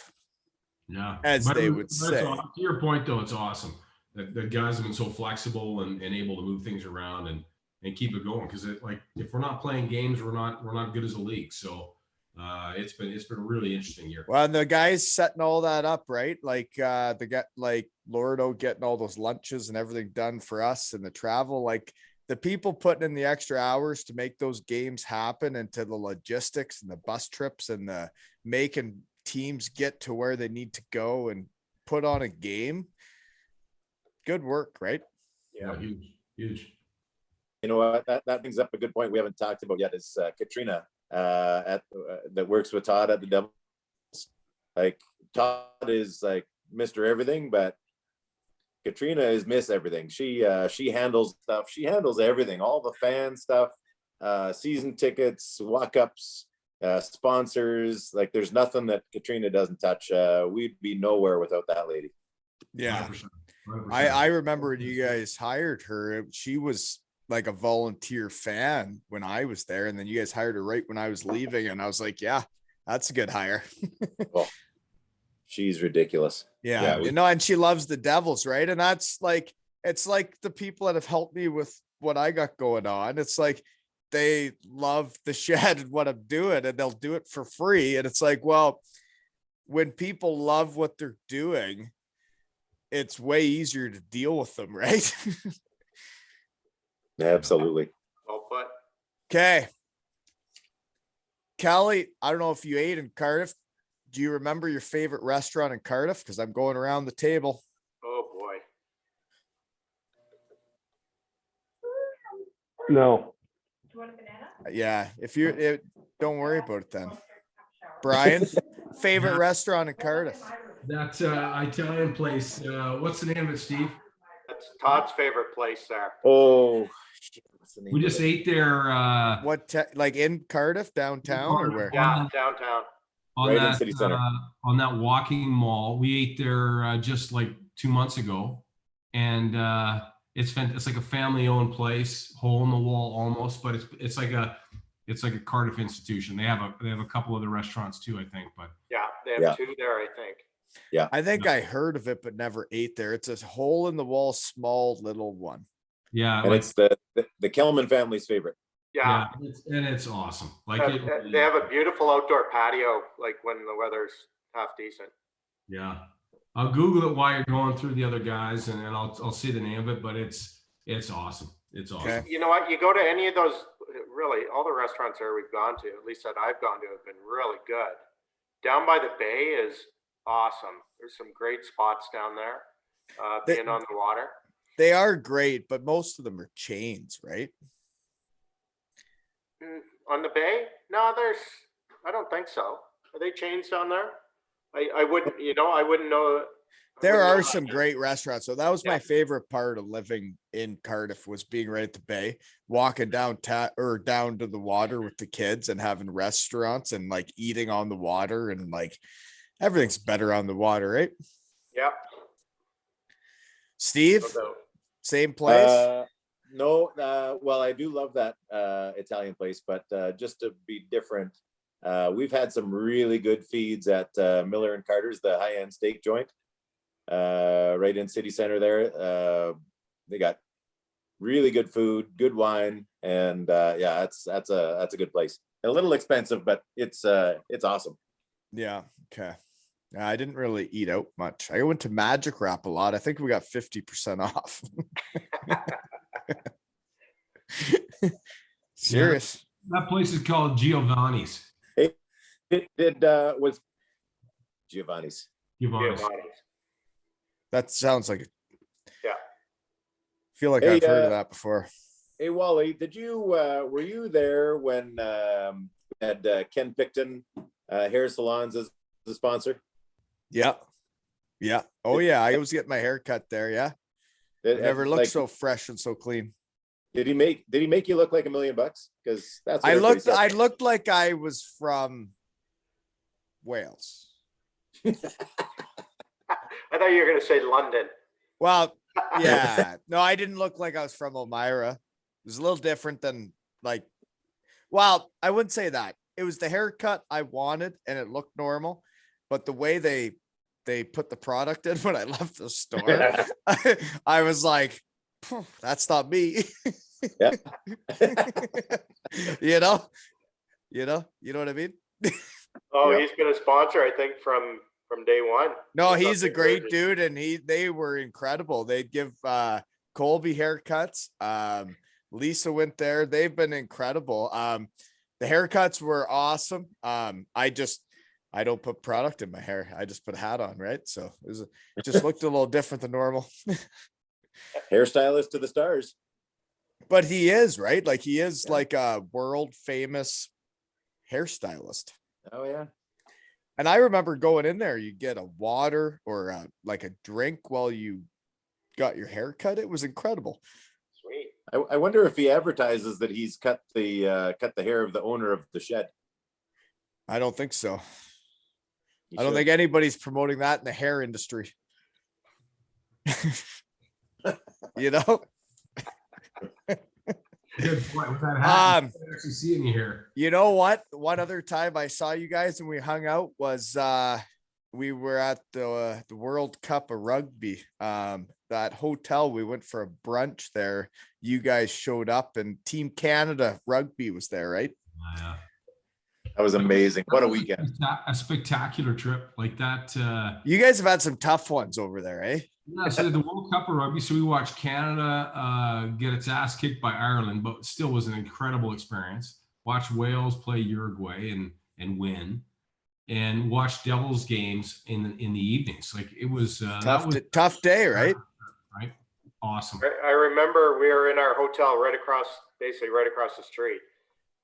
And me and my roommate wake up and we're looking out the window and just a massive green fans marching down there had to be 5,000 of them. It was incredible.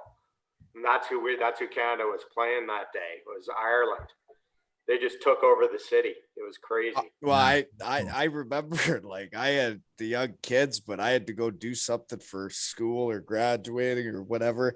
And I would dip into town for like 30 minutes just to enjoy the experience. And then I'd head home. But like the town was electric, right? Like Cardiff was electric. There were people from all over the world there. Yeah. Yeah. It was awesome. It was awesome. Yeah, I wanna do that again. I don't know when the World Cup's going back to Cardiff, but we'll be there. Yeah. You remember they had the rugby ball like crash into the castle wall. Yeah. It was so cool. Well done. That was a great effect. Yeah. It really, yeah. I was in a bar with a buddy of mine, and we both had our kind of Canada rugby jerseys on under our jackets because it was cold. We walk in, it was all Ireland fans. We didn't know. We just kind of popped in for a beer. We took off our jackets, and we're like the only two kind of Canadian rugby jerseys. They had a bunch of Ireland rugby jerseys. They start singing Ireland songs, and they looked to us and said, "Okay, what do you guys have?" And it's like the two of us. We started singing "Oh Canada." Like it was crazy, but it was what an experience, right? Like, when was the last time you sang "Oh Canada"? Like, well, and like, yeah, that whole experience was kind of, I remember it because Lordo was Lordo, right? And then that experience is happening in Cardiff, and he was trying to keep everybody in check on the team, but like, it's a once in a lifetime experience, and it's like September in the season. And I tell you, like, guys wanted to go this way and he wanted them to go this way. And it was a challenging week or two, but I mean, I understood both sides of the argument, but I was just home with the kids. Yeah. It's funny watching it though, when you get older. Okay. Last question. Kelly, favorite restaurant in Calgary. Oh, and unequivocally. So I went to high school at a school called Western Canada on 17th Ave downtown, and about a block west was or is Italian place called Buongiorno. And when I was playing midget AAA, we'd pull up, me and a couple of my teammates would pull out of school at noon on Fridays, meet our dads there for pregame meal on Fridays. And quite honestly, that was 28 years ago. And the same menu still exists. A few of the same servers are still there. Wow. I try to get there. It's now my son's favorite restaurant. It's there's That's cool. That Wally, you stumped me a few times. That was an easy answer. That was a layup. That was an empty netter. I was an empty netter, so I appreciate it. No, unequivocally, Buongiorno. It's a Calgary institution, and so what would you order if you went there right now? So you have to have the calamari, like that's just an automatic. Even their house salad is phenomenal, and then you've got to have some veal with a bit of pasta, and then a number of bottles of wine. Okay, good answer, Shosty. Yeah. Oh, mine's pretty easy too. Me and some buddies just bought a pub, so without even thinking twice about it, like Kelly, 403 Local is the only place to go for me, and it's only like literally 10-minute walk from my house. So great pizza there. Great pizza. Yeah, that's right. Good pizza, good pub food. You bought a pub and it's right by your house? Right in the middle of so do you pay for food if you walk in there? Pardon, what's that? You don't pay for the food if you walk in there. Oh no, we pay. We need the money. We need the income. Well, especially with Times nowadays, all tough in crap. Calgary right now for the restaurant business. It's tough. Yeah, it is everywhere. Yeah, for sure. Okay. Yeah, that's congratulations on another business endeavor. Sounds like you got enough going on. Yeah, lots going on. It's all good. Okay. We Steve? actually watched real quick. Three of us, me, Brian, and Steve, went and watched the Devils play there what week ago. So, A couple of weeks ago. yeah, a couple of weeks ago. We're 3-0 at the pub. So the pub's, the pub's good pub luck you for the own, you're Devils. 3-0 with the Devils. 3-0 So watching the Devils at the pub. Yeah. So if there's any kind of Devils fans that listen to this podcast in urban Calgary, like send us a direct Twitter message. And if you're in town, we'll head down to Shostak's pub and we'll watch the Devils crush whoever we have to play because we want to keep that momentum going. Yeah, absolutely. send me one of your jerseys. I'll put it up on the wall there, buddy. Wally. Oh, baby. Well, let's There you do it. go. Hey, that would just get me so wound up if I There you saw go. a picture of my jersey up in a restaurant. That'd be so cool. There you Holy moly, I just lost my train of thought. I was gonna say something else. Oh, now I'm too wound up. Gosh darn it. Oh, okay. Yeah. What kind of, so it's just normal pub food then? Yeah. Pub food, burgers, pizza. I think he understates it. He understates it. Shostak, the food there is fantastic. The pizza, it's kind of more gourmet than when you think of pizza. Upper pub food, I guess. Upper end. Upper end. Upper Yeah. crust. Upper So crust. like if you're talking food, you're talking more like what I'm into than, Yeah. And we're fortunate enough to have a really good chef who does a great job. So yeah. Cool. That's awesome. Just like everything else Shosta's involved in, it's upper end only. Upper end. Yeah. Upper end. Nice First cold class. beer. Okay. Steve, favorite restaurant in Calgary. Gary. No. So I'm going to go with one that I know that my buddy Kelly also adores, and I love it, but it's also, I have to talk about it just because it's a Calgary and really international institution, and it's a steakhouse called Caesar's. So Alberta, where we live, is some of the great ranching country in the world. And so we have the best beef that there is in the world. And Caesar's is an old school steakhouse. Like it's literally like the Naga hide and the columns and everything, and old dudes as waiters. And the steaks are unbelievable. And they, in fact, invented the drink, the Caesar. They invented it? They invented it. That's where it came from, was Caesar's restaurant in Calgary, Alberta. Really? It's a good drink. Yeah. There you go. Helped a lot of people on Sundays. Little piece of trivia for you there, Wally. Huh. Well, that's actually fun fact. Yeah. Fun fact for the pod. I bet you a lot of people in Wales and the UK and everybody that listens doesn't even know what that is. So yeah, for them, Caesar is a Bloody Mary, but it's with tomato juice. It's clamato juice, Yeah. which Yeah. sounds When terrible. when you think of a refreshing beverage, you think of clam juice. Right. Clam juice with vodka. Then you put some rimmer on it, right? Yeah. Yeah. A little salt and pepper. Yeah. And okay. Nothing cures a hangover better than a nice cold Caesar. Not at all. Yeah. I'm surprised you guys haven't had those over in Wales when you're on trips. Haven't seen them. Brian, favorite restaurant in Cal? It's funny because Kelly and Steve picked a couple that are right there for me. Like Caesar's right by my office. Love it. Bongiorno's I also love.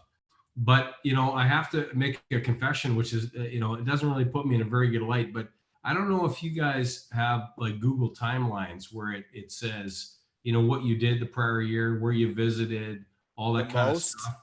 And then it said, one of them, it says your favorite restaurant. And out of interest, I said, fuck, I don't even know what my favorite restaurant is. I'm going to click on that. And it was Dairy Queen on Boat Trail. And I thought, I'm not sure it's my favorite restaurant, but it's my most visited restaurant. What do you get? Are you getting blizzards or what are you into? So here's the thing. Like, and Are now you this getting hot dogs? So like, and when I saw it show up, I recognized why. Like I'll call Sharon when I'm driving home. What's for dinner? Well, I've been busy. I've had to do this or do that. And I'll say, okay, no worries. I'll just grab a burger. Or I'm making chicken. I don't like chicken, don't eat chicken. So I'll stop and get it. So, what I've learned after I saw that, I got to give her a call after I pass Dairy Queen. Otherwise, that's it, right? Stop and get a burger. And bag of burgers, right? Fuck, I wouldn't have guessed that. That's awesome. Yeah, The old, I had no idea. So check your Google timeline. I'm sure yours will show 403 local, but mine showed Yeah, without a doubt.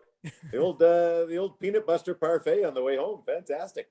Yeah, you know what? I'm not saying I haven't had a couple of those either, right? Good man. Okay, I got another question though, because speaking of restaurants and Cardiff, I never made it to this one, but I heard of it. The jail in Cardiff, the inmates are learning how to cook, and they cook the food, and it's a restaurant. Do you guys know about this? No, I do not. First I've heard of it. Jeepers creepers. Never mind. So you have to have a reservation well in advance, but the people in the jail they're learning how to cook, and that's what they do while they're in there. And apparently it's nice. you have to commit a felony or just a misdemeanor, or how do you get into I'm it? not sure how you get into the culinary part of it, but I'm not sure. But like, it was definitely a thing when I was playing there. Whether it's still a thing, I don't know. But the jail was a restaurant that was like you wanted to go there. It's called the Clink. Clink. The other place that I went to last time I was there, because Brian had already left. He didn't really care that much, and Kelly and Craig they never even came in the first place. Complete But bullshit. when I stayed, because I love the Devils, Todd and I went to a place called the Alchemist. I don't know if you've ever been there, Wally. Maybe. I'm not sure I felt that love of the Devils as I was wandering through Lausanne and Mannheim, and and I'm like, where was Steve? Like, that's not Cardiff. The Devils a lot. Our people weren't there. That's not And Cardiff. it's just like, I just didn't feel it. I didn't feel that support. Anyways. No, but it doesn't. Just showing up doesn't mean you love them more than anybody else. Look at me here in the shed, right? Oh, there you go. Look at there. Yeah. Look at that. Good So, man. and it's but Wally, sometimes love is just about showing up, right? It's just about being there. And and where was Steve in Lausanne? Where was Steve in Mannheim? I don't know, but whatever. I was in Cardiff at the Alchemist. Well. Waiting for you.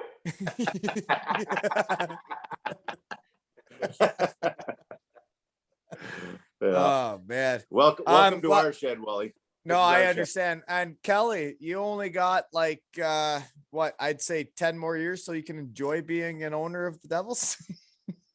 No, we're gonna get the boy. Our youngest is 4 now, and they're all pumped to come over. So I think it's the cadence is gonna increase. I'm excited. Patrick, our oldest, is it's not for sale. So your percentage is not for sale. No, we spent a bunch of time looking at Cardiff Castle and told them about the history, and it's exciting. So the ship has sailed for me. I get a pop-up clothing stand at the rink. That's what I get. You got to start somewhere, Wally. One time. Hey, one trip at a time to the shed, right? 2 days of pop-up if you don't wear a shirt and you paint yourself in a different color. Whatever. It's cool. It's all I want is a pop-up, It's cool. Pop-up Wally. No, but seriously, I don't know. Do you guys got anything for me? Like I'm looking at my notes. I might get I don't know. I don't know what else I got. Well, Wally, I got to tell you, one of my favorite Brett Walton's plays of all time, when it was watching you score a goal, because you had sweet mitts. I got to say, you had some sweet hands. You got some great goals, and you scored one of your typical goals. You're skating by. Someone from the other team kind of bumped you a little bit, and you just buried him. You just cross-checked him, buried him into the There was a corner. lot more to that. I know which one you're talking about. And it was just like, I love this guy. And so And anyway, so for me, that was the best Wally play I think I ever saw. Well, Because like you're thank not that big a guy, right? And like you could give a fuck that this guy was coming at you. You're just gonna bury him. And it was yeah. awesome. No, I remember that play actually because I think he had slashed me up the ice and I was like, I'm ahead of him. I'm just gonna let him slash me. I actually remember that play because you brought this up before. And I skated. I'm like, I'm ahead of him. I'm open. And the guy passed to me. I just tapped it in back door, right? I was just in the right place, right time. And then the guy like hacked me again. And I had put it in the empty net. And then I was like, okay, you hacked me all the way up the ice. And then he like peeled off into the corner, like, okay, they scored, like the play's over. And then I turned and I just buried him. Yeah. Right? Like he like relaxed. He was like, oh, the play's over. They scored. And I just laid him out. And then Doug Clarkson, I think Jesse Mitchin, Josh Batch, Lee, like whoever it was, like everybody showed up and was like, oh, did we just score? And they gave me a big hug. And I was like, yep. And the guy never did a thing. Yeah, it was gold. It was awesome. Favorite, Now, one of my favorite plays of all time. Now, Wally, I have to stand up for my boy Shosty. Shosty is on, I think, 6 different senior men's hockey teams, beer league teams. No. And he's got a game in half an hour. Stop Yeah. it. Yeah, You're believe it or playing not. hockey? Hockey. You're playing hockey. I am playing hockey. Yeah. Jeepers. I've been giving people player reviews, but I don't know if you've talked enough to give you a player review yet. I don't think Need I a could. player review. Do you want one? I don't Bring think her I on. got it. I don't think I have it. I don't No? think I know it. I don't even know if you're a goalie. You might be a goalie. Oh, he's a snipe show. Snipe show. No, I know. I could see it. I could see him just giving her out there. If he's on 6 teams, I bet she's trying No, harder than those everybody. Those were the old days. This Yeah. is just I'm on 3-on-3. It's like it's not even hockey. Well, the best one was Wally. He had a Cardiff Devils senior men's team in the full Devils gear, and they won the city championships in their division. Like Oh, the old man championship. Yeah. We were the Devils. Fuck, we look great out there. Hey, and you don't think everybody's going to look great in 2 Ales and Hockey Tales jerseys? You kidding Well, me? that looked good too. You know? Good gosh. Don't make me a I jersey. understand how I'll wear it. excited. I totally get how excited you guys have been about all of this whole time. Because I literally am that excited every day I wake up about what I'm doing now. Like, I just had 4 owners of a professional hockey team on my podcast. You know? Awesome. Oh, good. Awesome. Well, Seriously. I got some serious screaming upstairs. I got to Hey, bail. you better go. You got a lot of shit to deal You know with. the- I'll you know talk the to the drill. empty You know the nesters. drill. Thank Great you to for see you, coming. brother. Yeah, Yeah, I'm in the boys. shed. You're in the house. Yeah. You got a lot of issues. All the best, Yeah. guys. Thanks, Wally. Take care. Yeah, see you, buddy. Cheers. Hey, but seriously, from the bottom of my heart, I literally can't thank you donkeys enough. And I know Steve even had some hesitancy because when I think it was I think there was some fans making a push, maybe Todd, somebody was making a push about bringing me over, and you were like, you do realize like you didn't really play for us, and like there's a lot of guys that did a lot more shit than you did, and I'm like, oh, that's bullshit. and I'm That like, is bullshit. There was never any hesitancy. That is absolute horseshit. I'm just kidding. I'm just saying, like, it's tough for me because I'm like, there's Andrew Hotham, there's all these guys that did all this stuff. And then We'll you have their guys nights brought too. me back, and it's like, it doesn't make any sense, right? They will have their nights. Hoth will have his night. And they Marty will have will. his night. Yeah. All those guys will have their nights. No, I just hope the world gets back to normal, because like what's weird is like you guys did that for me November 2019, Yeah. right? And it's like, You started it. well, I didn't like You were patient zero. probably, right? Right, I haven't left my shed in years. I'm healthy as ever. Look Did you how fly through Wuhan, China on your way over there? Or like, what's going on? no, I sure haven't. No, haven't been very far in the last couple of years. Well, No. we're just hoping we can make it back to Cardiff this year. Keep our fingers crossed. No, yeah, I hope you guys do. I hope this, like, and like for me, I'm just in my shed watching this. Like, I'm like Kelly with the busy life, and I get to see people having fun and living, and like to stay connected with people in Cardiff or wherever else in the world is like, people need to do that shit right now, right? Yeah. 100%. For sure. And thank you so much for everything you guys have done for me, because literally none of this exists without me going to Cardiff. Well, there's so much to it that we are where we are, and that I'm doing this and you guys are doing that, and that I met you guys and our paths crossed, changed my life so drastically. Todd Kelman, Andrew Lord, and every other guy on that team. Like, it's not just, it's everybody. Like, the reason I started this was because I missed my friends so much. And I was sitting in my shed during COVID going like, and then when I thought of it, I'm like, God damn, I want to do 3-4 a week because I miss everybody. And like, there's still 50 more guys I haven't even got to talk to yet. Right. That's awesome. You're doing an awesome That's job, awesome. Wally. Yeah, it's a testimony to you there, Wally. You're a great people guy, and you impact everybody you come across. So, like, no different than you've impacted us. I mean, like I said, I was blown away that you'd only played like a year and a half for us, because your impact is much larger, and I'm sure it's the same with everybody you come across. So, thank you for the great work you did with the Devils, and we love you, and we appreciate the work there, and I'm excited to see all this great stuff you're doing with your podcast. Yeah. No, and like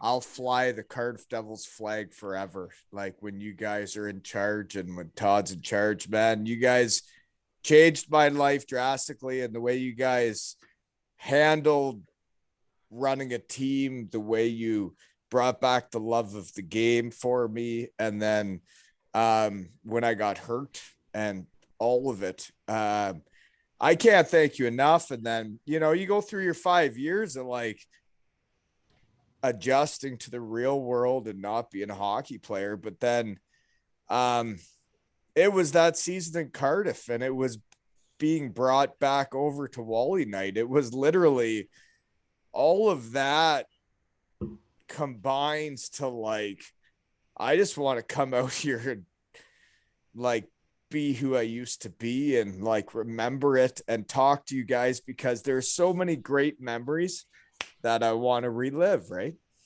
Wow, that's great. And I mean, you had so many great memories. At the same time, it's great you're a coach today and you're passing it on to the next generation, right? Teaching them the love of the game. And just wait till the Buenos hit the ice, man. They're going to be everywhere. And wait. Evan and Jack and Colby will remember it forever. Right. And that's what it's all about, right? This is all just for fun, right? Absolutely. It's like what you guys are doing with Cardiff. Like, I know you guys have built it into a powerhouse, but you guys have had fun every second of it too. Every second. Well, that's why we did it.